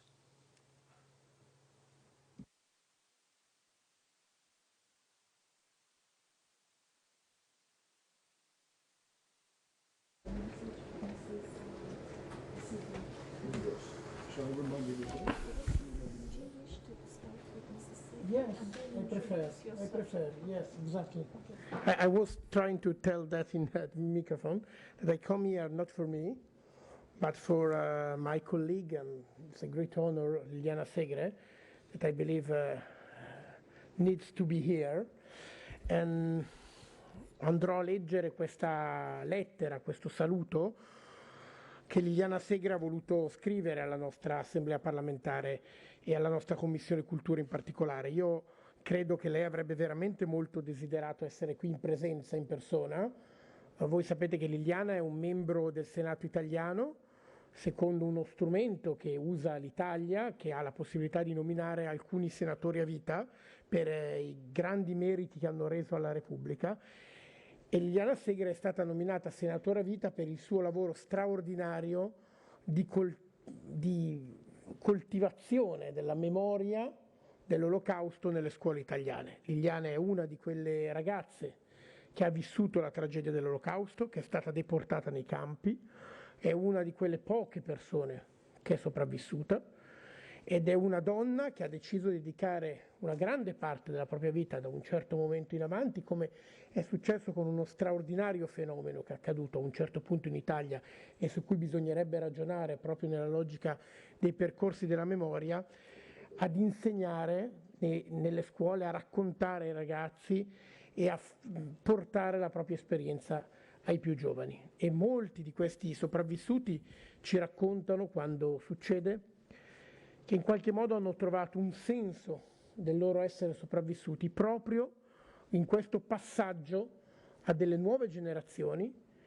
che non avranno la possibilità probabilmente in breve tempo di conoscere dei sopravvissuti, ma che devono in qualche modo essere testimoni di una memoria, se vogliamo che certi fenomeni non si ripetano più. Allora vi leggo il messaggio di Liliana Segre. E nel leggerlo vanno dietro di me alcune immagini del bellissimo spazio di Binario 21, che è uno spazio a Milano, a pochi chilometri da casa mia, tra le altre cose, che qualche anno fa fu finalmente aperto, uno spazio realizzato, uno spazio museale bellissimo e potente, realizzato nel luogo dove a Stazione Centrale venivano portati i convogli che avrebbero deportato i cittadini e le cittadine italiane di origine ebraica che venivano mandati nei campi di sterminio, esattamente come dei pezzi e quindi con un meccanismo di trasporto sui treni, e proprio quello era lo spazio, un luogo tra l'altro sotterraneo, un luogo in cui i fatti avvenivano di notte, e su tutto questo la memoria dovrebbe riflettere. Saluto con vero piacere tutti i parlamentari membri della delegazione del Consiglio d'Europa. L'oggetto del vostro incontro, l'importanza dei luoghi di coltivazione e condivisione della memoria storica è fondamentale. Particolarmente nel caso della Shoah, infatti, è bene che i tre livelli della testimonianza, della storia e della memoria, pur senza confondersi, si incontrino e si completino a vicenda. Proprio l'unicità dello sterminio sistematico del popolo ebraico e di altre minoranze sociali e politici, perpetrato in Europa dai nazisti, quasi impone l'esigenza di dar luogo a un discorso pubblico al tempo stesso diffuso e intellegibile a tutti, ma anche serio, informato e credibile. I luoghi della memoria hanno proprio questo scopo: mettere in comunicazione passato e presente, gli ultimi testimoni dei drammi della Seconda Guerra Mondiale e le nuove generazioni, i cittadini della nuova Europa. E oggi mi sembra anche il giorno più bello per parlarne. Proprio a sottolineare la necessità di questa correlazione fra passato e presente, abbiamo concepito il memoriale della Shoah di Milano, presso il binario 21, da cui partivano i treni per Auschwitz. E per questo proposi di scrivere a caratteri cubitali la parola indifferenza sul muro del memoriale, perché l'indifferenza è proprio il contrario della memoria, della condivisione, ma soprattutto dell'assunzione della responsabilità. Non solo, nel memoriale di Milano si sente anche un rumore di fondo, un basso continuo, lo sferragliare lugubre di un treno che arranca all'infinito. Anche questa colonna sonora contribuisce a rendere indimenticabile l'esperienza del luogo della memoria e dell'anima come il binario 21. Perché i luoghi della memoria funzionano meglio se favoriscono un'esperienza immersiva, di coinvolgimento totale della persona, come totale e totalitario era il destino che attendeva a fine corsa. Solo così potrà aversi uno scatto nelle coscienze, rese più avvertite e più disponibili all'impegno in prima persona. Vi auguro dunque il miglior successo all'iniziativa del Consiglio d'Europa, perché in anni terribili di pandemia e di guerra abbiamo bisogno di rendere sempre più forti le nostre istituzioni democratiche, sostenute da uno spirito pubblico sempre più nutrito di senso storico e di disposizione all'impegno, alla solidarietà e alla giustizia. Liliana Segre.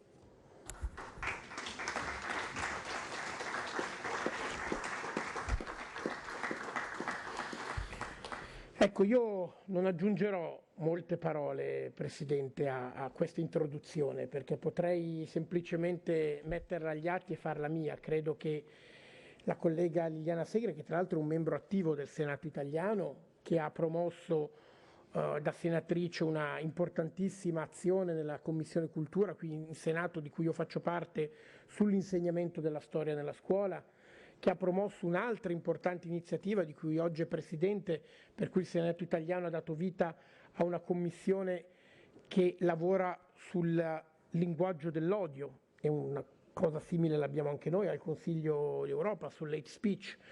Questo lo dico perché nonostante la sua età, nonostante le traversie della sua vita, Liliana ha accettato di essere senatrice a vita e ha interpretato nello spirito che questa carica ha, non è un titolo onorario, è membro effettivo del Senato, ha diritto di voto, viene a votare quando nasce un governo, viene a votare quando si vota un bilancio, lo fa oggi compatibilmente con la sua età e anche con tutto quello che abbiamo attraversato in questi anni, vista anche la pandemia, e tuttavia io credo che in questo lei sia veramente testimone di che cosa vuol dire portare la memoria nel presente.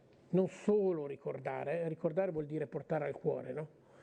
Quindi non solo ricordare, ma quando tu ricordi, porti al cuore qualche cosa, poi lo fai vivere.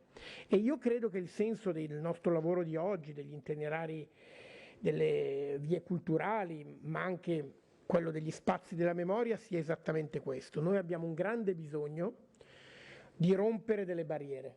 Noi abbiamo bisogno di fare cultura non tra chi è già colto, abbiamo bisogno di far frequentare i luoghi della cultura non a chi ha già avuto la fortuna di crescere in una casa con una grande libreria, con tanti libri, con dei genitori che lo portavano magari al teatro, al cinema. Abbiamo bisogno di fare cultura, di fare memoria con soprattutto quelle persone che pensano che la cultura non gli appartenga, che sia qualcosa di troppo difficile per loro, di troppo lontano. Perché la democrazia non esiste se non c'è cultura diffusa, lo abbiamo detto stamattina, e la democrazia non esiste se non c'è memoria diffusa. La memoria è una cosa strana, perché la memoria, io ho lavorato qualche anno in alcuni progetti teatrali e culturali sui temi della memoria. Oggi è il giorno dell'anniversario della morte in Italia di un grande statista, Aldo Moro, che è stato Presidente del Consiglio, e di un giovane ragazzo militante di un gruppo di estrema sinistra, Peppino Impastato. Furono uccisi probabilmente non casualmente nello stesso giorno. Erano due persone che praticavano la politica con passione. Uno fu ucciso dalla mafia, uno fu ucciso dalle Brigate Rosse, dal terrorismo italiano. Io ho fatto un lavoro teatrale su di loro, che è girato per tutta Italia. Dicevo, presentando quel lavoro teatrale, bisogna costruire la memoria, può sembrare un ossimoro, ma è così. Bisogna fare in modo che le persone vivano delle esperienze emotive che facciano sì che dentro loro nasca una memoria di qualche cosa che loro non hanno vissuto in realtà, ma che tramite quell'esperienza emotiva invece vivono, che è quello che succede se si va a Binario 21, al memoriale, è quello che succede se si va ad Auschwitz. Io ci sono stato 3 volte, ci sono stato a 14 anni, ci sono stato da parlamentare e ci sono stato 1 anno e mezzo fa durante la pandemia. Ecco, io credo che noi per questo dobbiamo promuovere i luoghi della memoria, così come le vie della cultura, perché sono degli strumenti che lavorano su un altro livello, sul livello emotivo, su un livello di coinvolgimento popolare, su un livello che non lavora solo alla dimensione della mente, ma anche alla dimensione del cuore, appunto, e lo fa naturalmente partendo però da un grande rigore storico. Lo dicevamo durante il pranzo, dietro ad ogni costruzione di percorso culturale c'è prima un momento di ricerca che è fondamentale, che è importante, che ci dà quegli strumenti per poi provare però a costruire un'altra dimensione, che è questa dimensione emotiva, che è quella dimensione che può arrivare veramente a tutti. E poi è la storia, diciamo, di tutti i nostri paesi, no? Quello che abbiamo sempre fatto attraverso l'arte nelle chiese, attraverso l'arte nei luoghi pubblici, attraverso le statue nelle città. Arrivare alle persone, non aspettare che le persone arrivino a noi, ma arrivare noi alle persone con la cultura, con la memoria, con la dimensione emotiva. E questo è un po' il senso del rapporto che vorremmo provare a scrivere, su cui oggi sentiremo alcuni importanti esperti. Grazie. 02.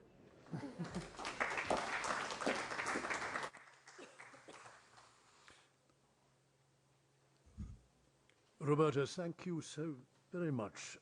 We now come to the contributions of our second panel of experts, and we begin with Assumption Hoster, who is Secretary General of the European Association for the Preservation and Promotion of Jewish Culture and Heritage, Barcelona.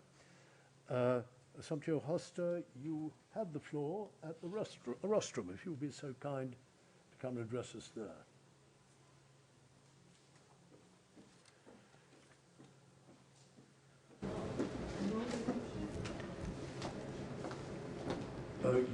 You have 8 minutes. 8 minutes. You have 8 minutes. Okay, you promised me a little more. Okay, thank you. So, good afternoon, everybody. Mr. President, Madam Secretary, ladies and gentlemen, members of the Commission. First of all, thank you for having us here to speak to you. So I will start my brief talking. Following the principles of the Council of Europe and the FARC Convention, the APJ promotes European values, seeking to bring the Jewish culture and heritage closer to all European citizens. Preserving Jewish heritage sites is also a contribution to the visual landscape and a way to boost local economies by being integrated into the general heritage of the visitors in a sustainable way. Following the questions that Commission asked us, so how the Commission, excuse me, okay, how our association is run. We have an Assembly General, which is the first and the main body. Then we have a board of directors, which is chosen every 3 years. Then we have a bureau, which is the general governance of the association. Then, of course, we have the members, which is the principal body. Then we have a scientific committee, which is the expertise body and the reflection body. And then we have advisory members, which are chosen by the association among prominent personalities to help the association itself. And then we have the administration office. Our headquarters are in Luxembourg, but our technical office is located in Barcelona. Which countries are the most active members you were talking about? We are in the overall world 29 members. Each one of the members is an association in itself. So we have very few individual members. The majority are networks on their own. Which ones are the more active? Really, everyone is active in the association, but maybe in the last couple of years, a few of them are a little more active than the others. And how do we run our association? What do we do, in fact? We are working in 4 pillars. One is the European Days of Jewish Culture. The other, and it's really the big portion of it, it's the European Root of Jewish Heritage. Then the other pillar are the training pillar, what we call the incubator body, which is the training for trainers, basically. And then we have the cooperation structure that we deal with other itineraries and we deal with other members. So starting by the European Days, this is an open program that includes over 100 public and private institutions. We coordinate the activity with a strong decentralization, creating different frameworks and scenarios, where a large number of institutions, cities, and organizations of all kinds actively participate. In this sense, public bodies, Jewish communities, cultural centers, museums, libraries, research institutions, universities, jointly with a large group of volunteers, are working together every year. Some of the topics worked out related to the aspects of this commission, like, for example, we work about testimonies, we work about building bridges, we work about diasporas.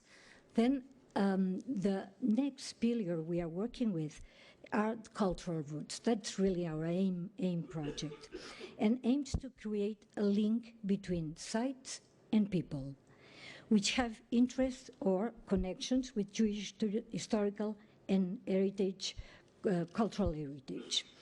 Under the APJ umbrella, we develop unique and detailed Jewish cultural routes and programs around Europe, offering training, creating cultural tourist products, and sharing good practices to promote and to develop transnational programs.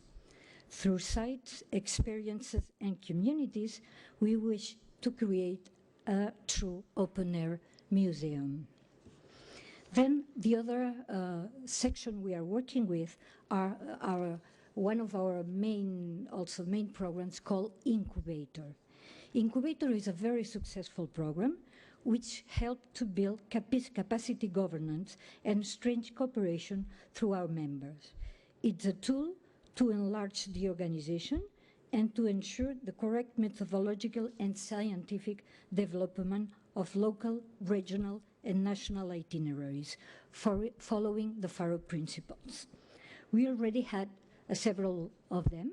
That's the way that more or less every route is integrated in the incubator, and we are also focusing in new possibilities, new routes, being local or national level to be included with. So we already been working in a few of them in Barcelona, in 2018, in Bucharest. Then during the pandemic, we didn't stop, and we follow up by Zoom and technological means. And in a couple of months, we will have the Izmir in Turkey, the next one. So about cooperation, we cooperate very much with many of our other itineraries. We have in some programs, so some of our colleagues here, Atrium or Liberation Group, as many others. And then also we have cooperation outside the itineraries, which foundations, associations, enterprises, whatever that can help or which aims to help us. About your question, how do we promote European values?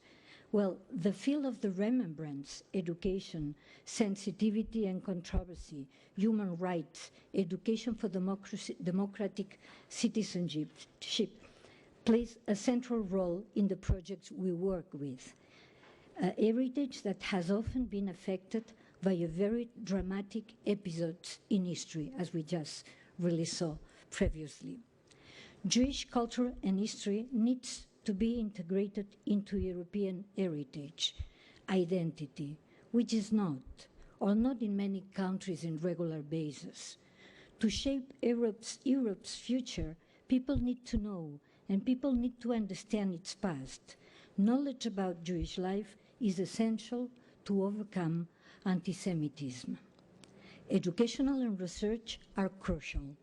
In this regard, we focus on the Jewish contribution to European society. Cultural roots, as been said here before, it's a very powerful tool to teach about the past. The APJ supports the members in their work of remembrance. We provide training and ongoing assistance in their work to turn Jewish heritage sites into means of developing memory in its educational aspects. In addition, it is a strong communication tool throughout different platforms we are linked to. Recently, we can highlight the work done in Izmir, in Turkey, in Timișoara, in Romania, where in former synagogues had been opening cultural centers and developing interesting programs to the local and visiting population. Similar cases are happening now in Sarajevo in Belarus. How our contribution to fight against anti-Semitism? Well, there is one project we are working with, which is called NOAA, Network Overcoming Anti-Semitism Project, that offers a pioneering approach to tackle the problem of rising anti-Semitism in Europe.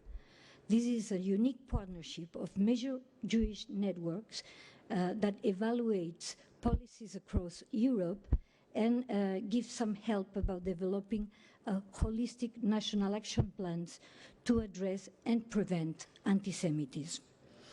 In this respect, we assist institutions in their effort to contribute to fields of remembrance within the framework of European Jewish history.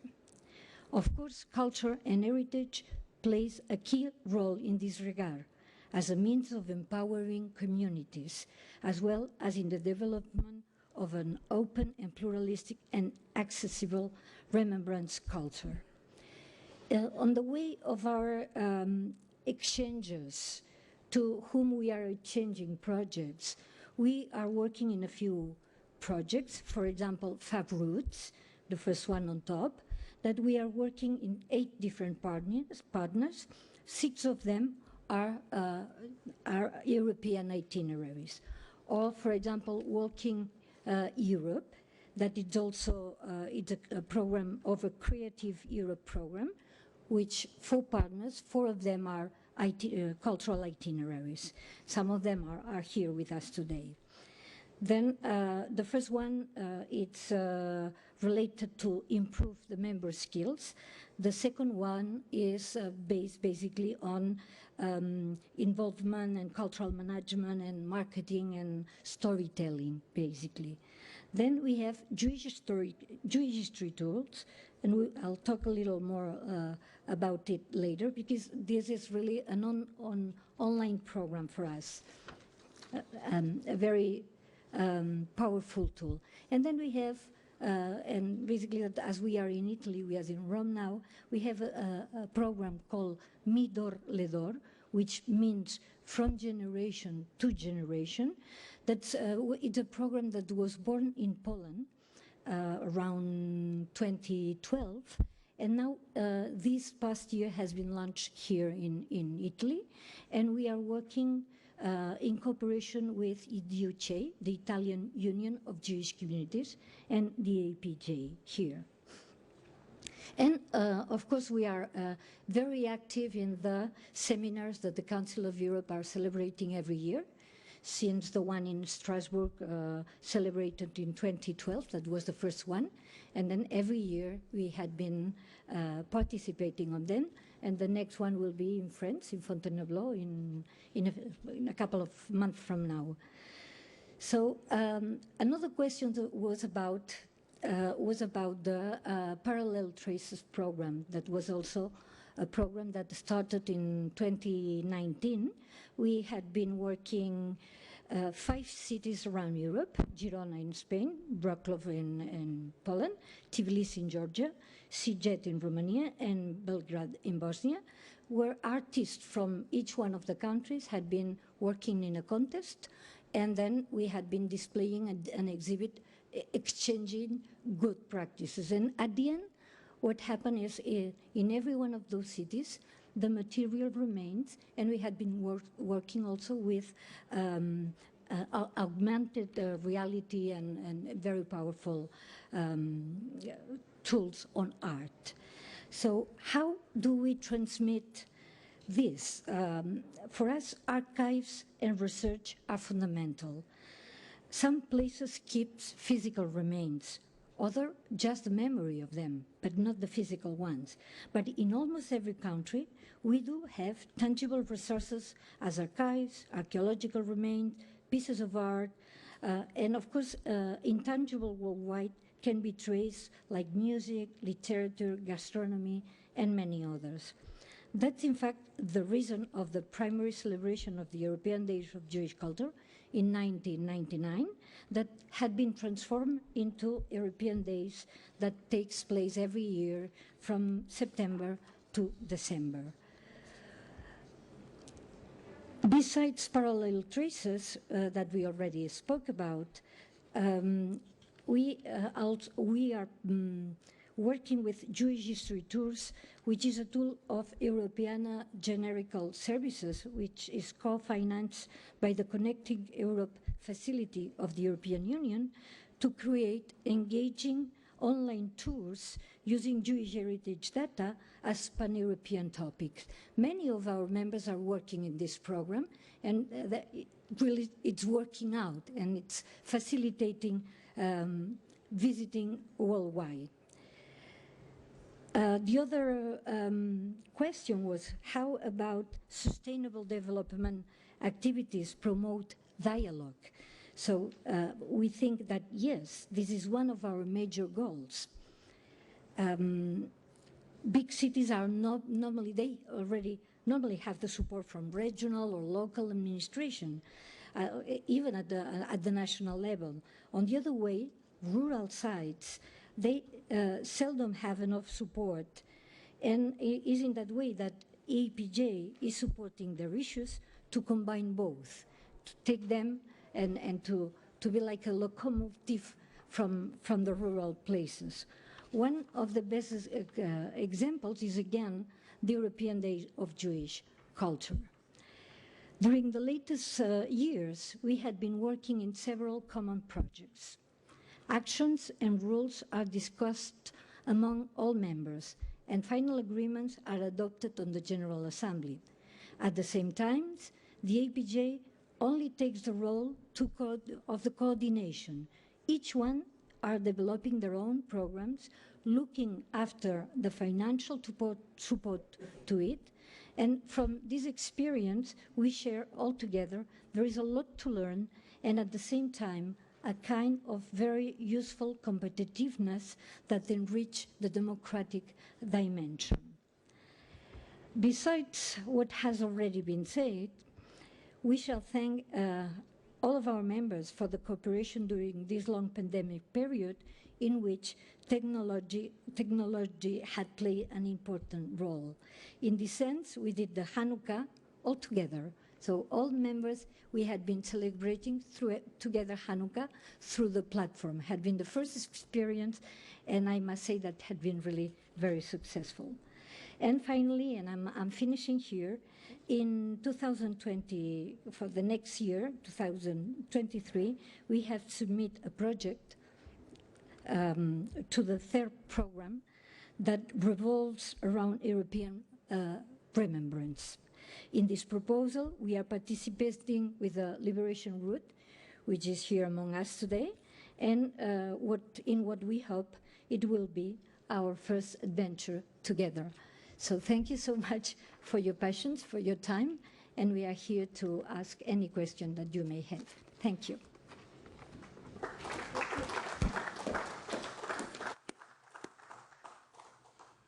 Thank you so very much. Next, I would like to call upon Annie Sacerdoti, who is member of the board of the AEPJ and vice president of the Beni Culturali Abraici in Italy. Annie Sacerdoti, could you perhaps come to the rostrum now to address us? In fact, Mrs. Costa has brought two together. So What? She's not speaking? So she's not speaking. Yes. Yes. Okay. So we now come on to the second contribution from John Patrick Leach. And it is very good of you to be imposed upon to contribute in both panels. And we are fortunate and look forward to your second contribution, for which you have 8 minutes. Thank you. Can I get the slides?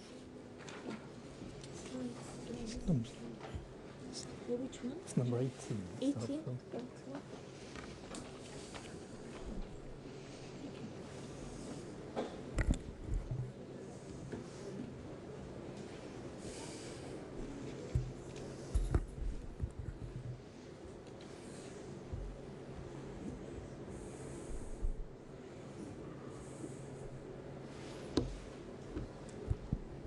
Okay, thank you very much. I believe my slides are just arriving. It's the second slot of slides. So again, thank you very much indeed for the invitation. I've already spoken, so I'd just like to make 1 or 2 comments in terms of Atrium and the work that it does on sites of memory. If that's fine. That's number 18, the sites of remembrance. And I'd just like to say we're also collaborating at the moment with the Educational Division of the Council of Europe with a conference in Belgrade. We've been discussing the difference between sites of memory and sites of remembrance and commemoration. And really, Atrium works on sites of memory, or as was being said before, I think the ways in which we can, in a sense, construct memory, enable our citizens to construct memory, and in a sense to see in ordinary places which still have and can be interesting in terms of cultural memory of the 20th century.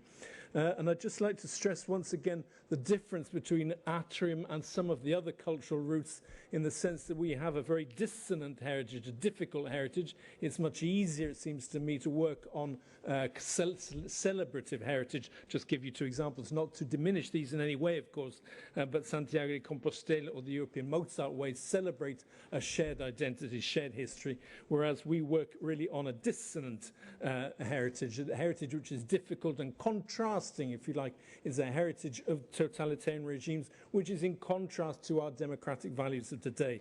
And perhaps the 2 routes which really express this are Atrium, but also the Iron Curtain Trail.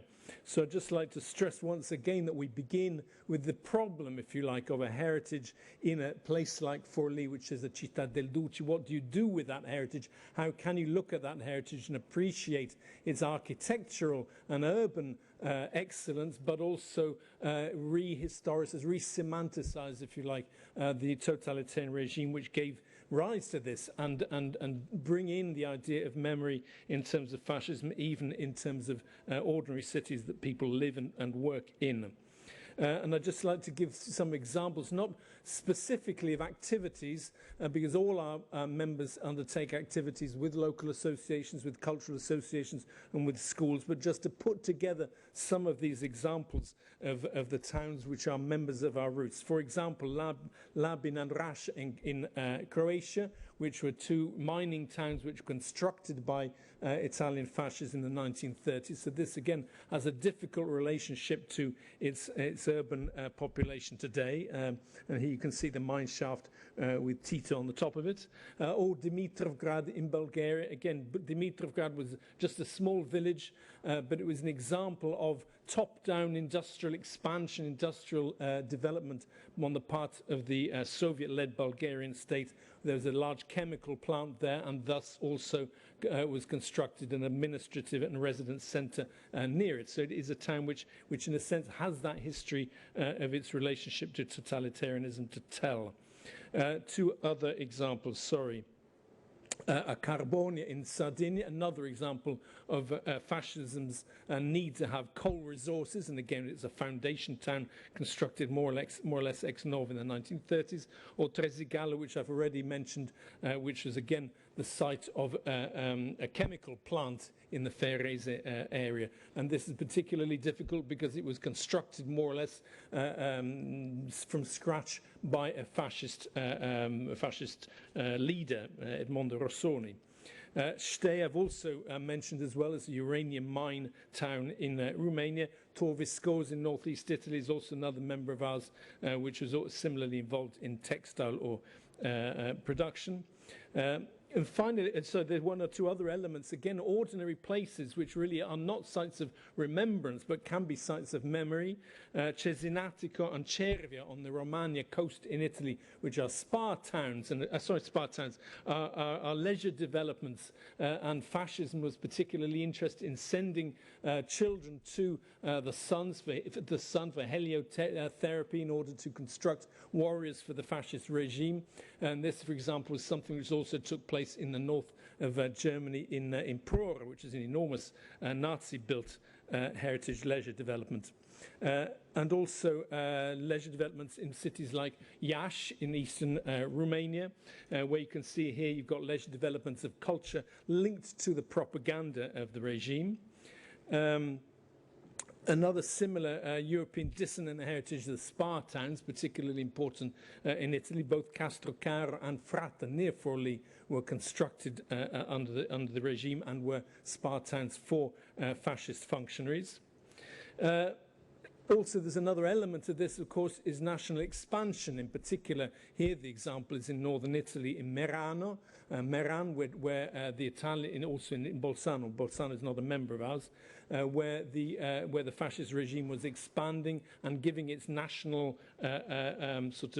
footprint on that particular town. So these are difficult heritages for citizens to work with. But finally, perhaps the most important examples are showcase towns, towns which had served a propaganda function for the fascist regime. Forlì is one of them. There's a mosaic in Forlì which tells the history of flight, but which exalts the fascist attacks, for example, on Libya and Greece, and has quotations from Mussolini's entry into war. So it's quite clearly a fascist propaganda part of the Forlì. But also in Predapio, Mussolini's birthplace, where there was a factory made for the construction of airplanes, and you can see here that some of these elements remain even in the factories, apart from the Casa del Fascio in Predapio. You can see Duce in Predapio. And my final example there is again another showcase town, Dimitrovgrad in eastern Bulgaria, where there's a celebration of the Bulgarian Soviet worker. And just to give two final examples then of the way that Atrim works with memory. One is something not specifically related to architecture, but related to persecution under totalitarian regimes. This is the People project, where with other collaborators, Labin, Karvelos, Dimitrovgrad and Skuteri, we work on the persecution of minorities, Jews, ethnic minorities, religious groups and intellectuals under totalitarian regimes. Finally, also the memory and dissonant heritage, which I've already mentioned, work in particular with the schools. Atrium Plus was the creation of a tourist product for school exchanges, and a similar one carried out in a landscape in a box for Forlì, Bettinor and Cesinatico. That's very much local in Italy. And I'd just like to end, we've just begun a project actually called Faro. So it's using the Faro, Council of Europe Faro methodology with other towns such as Novogorica, Scuteri and Lusada, which have got similar aspects or problems in terms of European memory. Thank you very much indeed.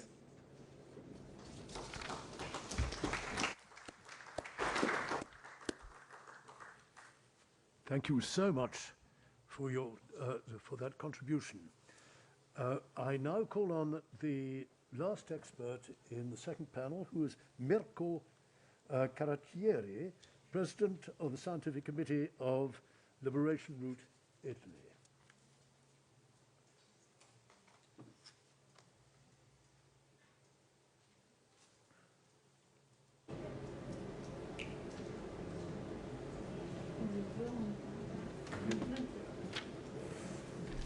Thank you so much. You have 8 minutes. Okay.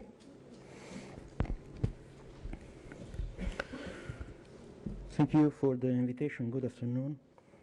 I'd like to follow the speech of my colleague Carlo Pudu in order to introduce you to the Italian branch of Liberation Route Europe. I'm an historian, but I try to make my work as a public historian, so I hope that we can share our disciplinary tools in order to reach the aims that we have underlined in the previous debate.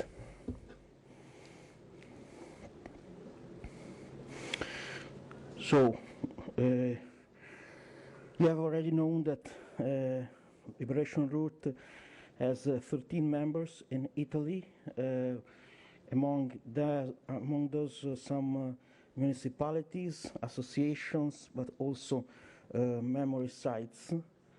And I'd like to introduce you some of our partners, in particular the Istituto Nazionale Ferruccio Pari, which is a network of historical institutes that work about history of Second World War and resistance struggle.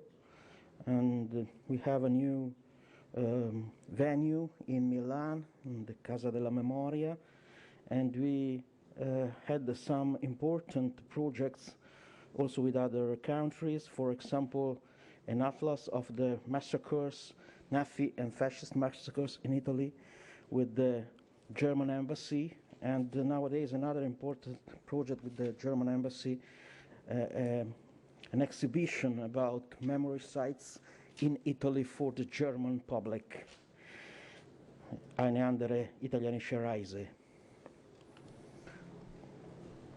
Another important partner of Liberation Route Italy is Association Linea Gotica, Officina della Memoria, which works on the Gothic line, the most important front in the Second World War in Italy, on the Apennines, and they developed some important tools for the dissemination of historical events of the Second World War. For example, an application and also a book of short stories about Gothic line. We have also some memory sites as members. For example, the Peace Museum in Sant'Anna di Stazzema, one of the place of Nazi massacre in Italy during the Second World War. 1,500 victims in the August of 1944. They have a park, a museum, and a lot of activities about. Another important place is Cassino on the Gustav line, another line of the front during the Second World War. An important place because of the bombing of the embassy, and was a very important place also for the Polish, English, Indian, South African, and Australian soldiers that were involved. We have some European projects. Carlo has just said, Vectors of Memory are European members, but we have also some Italian-specific projects in form of theater, for example. Another important project is a course for guides, touristic guides, in order to form the formers.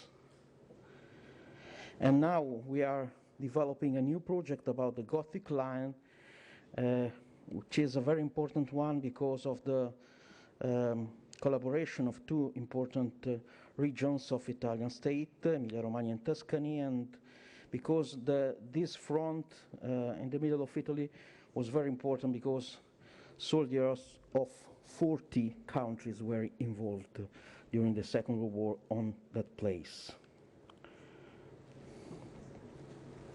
I think, as just Professor Leach made, we have to explain our idea of the Second World War.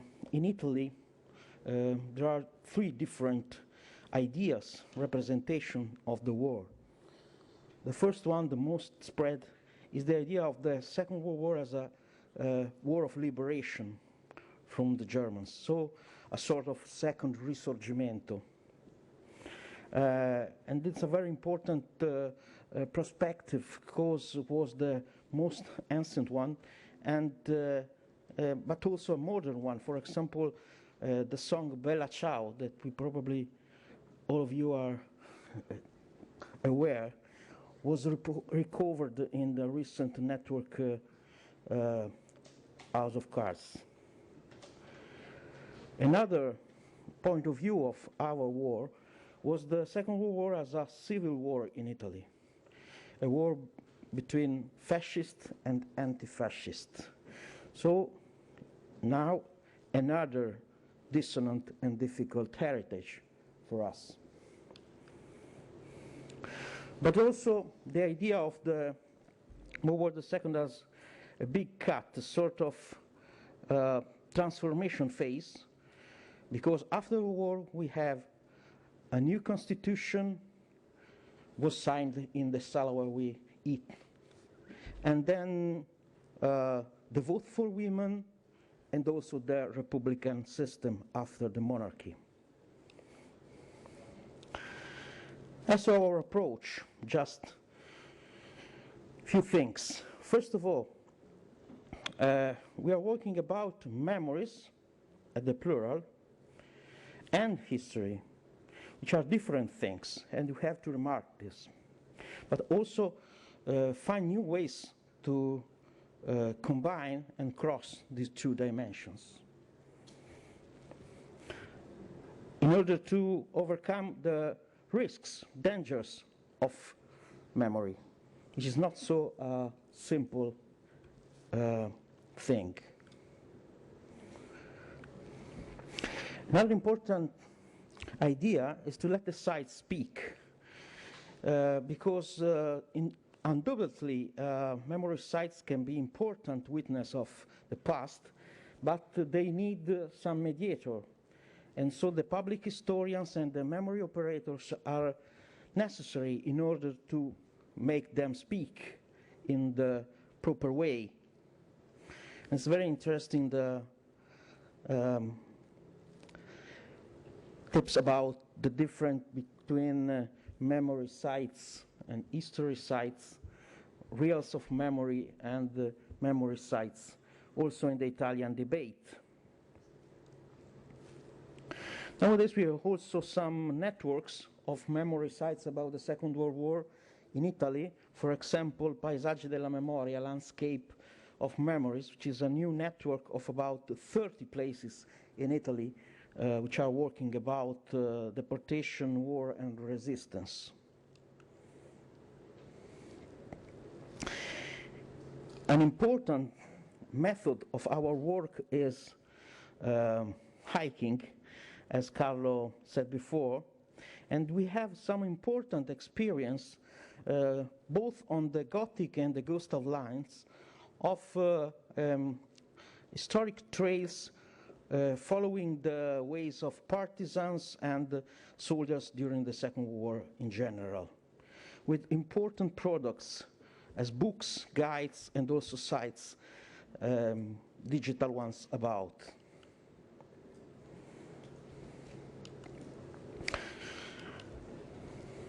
Finally, the most important goals: heritage promotion and valorization in a GLAM approach. We have to work with archives, libraries, museums, and also digital museums. Obviously, memory transmission to young generation with different projects. For example, the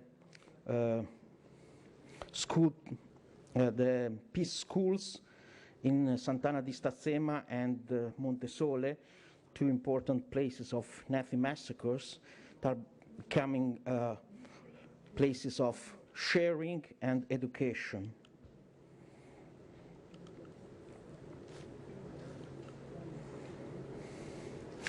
But also the multi-perspective approach is very important for us.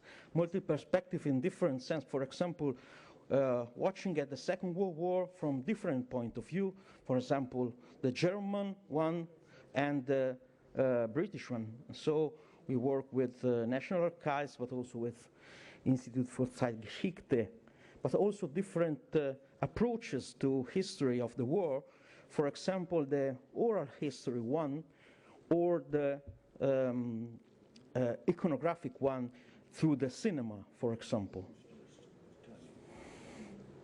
And about sustainable and meaningful tourism, we have a lot of experience in Italy of agencies, but also of associations that work on the memory trips in order to make them not only a trip, but a very important educational experience. So thank you very much.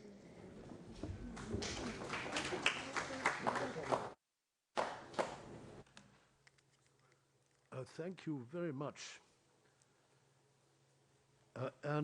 We are now able to come to a short discussion. Who might like to begin with a question or a comment? Thank you. You have 2 minutes. For 1 minute, dear President. Please put in all these European cities of memory and my city, Thessaloniki in Greece. For all these reasons that we heard from Mr. Roberto Rampi and from Mrs. Segre, we are creating in my city of Thessaloniki, in northern Greece, the Holocaust Museum founded by the President of Syriza, Alexis Tsipras, together with the President of Israel, Reuven Rivlin, in 2018, so that the older ones can remember and the younger ones to learn how the Jewish community of Thessaloniki, the Jerusalem of Balkans, as they call it, Jewish community of 55,000 people, disappeared from fascism and Nazism in the camps of death in Auschwitz and Birkenau, right from the place where the trains of death departed to take them to the concentration tables. Thanks a lot. Thank you. Do we have any other contributions from the floor? Any other contributions? I don't think so. And if not, could I please ask Mr. Roberto Rampi to wind up? If you could possibly do so, we're slightly running out of time. You would manage to wind up in 3 minutes.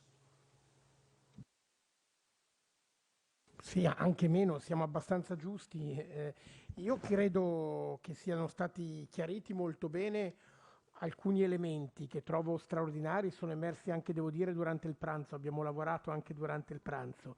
Sono due elementi diversi ma molto importanti. Uno è come sviluppare la memoria e come crearla anche con una dimensione emotiva, veramente importante. L'altro è come affrontare il tema delle memorie controverse. Questo è stato oggetto anche di alcuni lavori nel Forum Europeo dei Musei, perché ci sono tanti luoghi e tanti paesi del nostro Consiglio d'Europa in cui dire memoria vuol dire avere il coraggio di andare a affrontare anche letture diverse di certi momenti storici. E una delle cose in cui si interrogavano i curatori museali è come si affronta un periodo che dentro al paese è ancora letto in maniera controversa. E la risposta è: si fa emergere questa dimensione controversa, si racconta come veniva interpretato un fatto piuttosto che un altro. Pensiamo il caso che venne riportato a che cosa è stata la guerra civile finlandese, con una parte del paese che difendeva, diciamo, la propria indipendenza dalla Russia, con però una dimensione di nazionalismo importante, una parte che riteneva di dover fare una rivoluzione sociale appoggiata dalla nascente Unione Sovietica. Quindi ognuno aveva le sue forti ragioni e ognuno dei due ha commesso le sue gravi violenze. E un museo racconta queste storie e le fa emergere ed educa quindi anche a quella che è la costruzione della democrazia, della convivenza, anche al superamento dei momenti più drammatici. Il superamento non è, come sappiamo, perdita della memoria, il superamento è passare a un livello superiore, quindi acquisire la memoria, perché questo permette anche di andare avanti come negli straordinari processi di riconciliazione che ad esempio appartengono alla cultura africana, ma che si stanno iniziando ad applicare anche nella cultura europea. Thank you very much. And finally, may I ask Mr. Andreas Griffwey to summarize on behalf of his rapporteurship. Andreas, you have 3 minutes.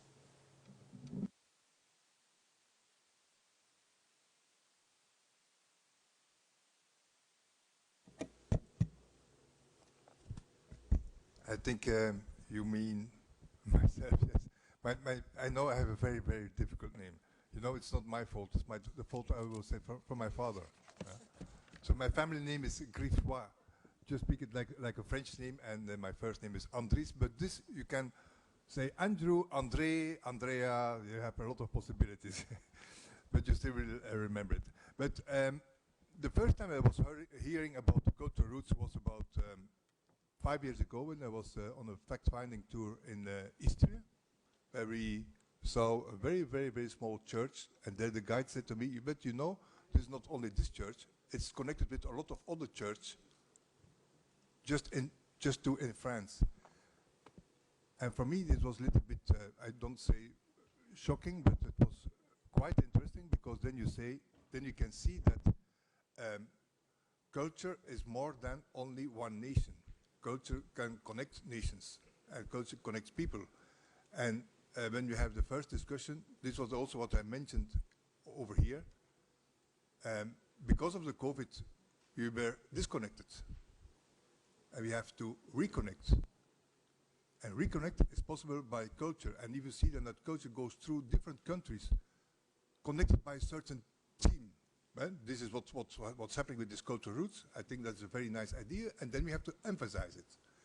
And what I've mentioned in my points, the 3 points where we have to emphasize is first of all, cultural roots is in fact a method for a diplomacy. We can reconnect. We have to do more communication around it, that people are aware about that.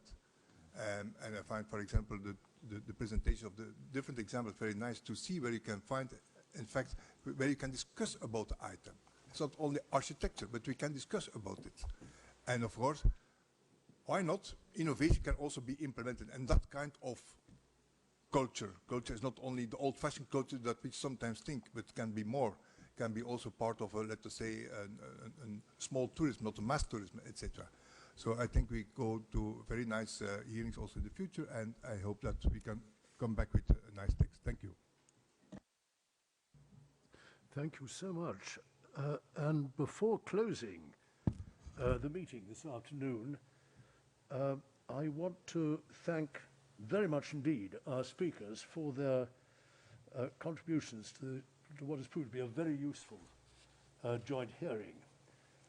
I'm happy to let you all know that our Italian hosts have most kindly fixed a guided tour to the Museo Etrusco, and the pickup point will be Piazza Montecitorio. And that pickup place is in front of the main entrance of this building, and the time, ladies and gentlemen, is 5:30 p.m. After that, all committee members and the secretaries of delegations and political groups are warmly invited to come to the dinner, which is hosted by the Italian delegation. And I must remind you that tomorrow morning the committee has to vote on Mr. Rice's report. Therefore, please, if you will be so kind, be on time at the beginning of the sitting tomorrow morning at 9:30 a.m. Finally, a big thank you to our interpreters, the secretariats, and very much again to our Italian hosts. Ladies and gentlemen, the meeting is now closed. Is that okay?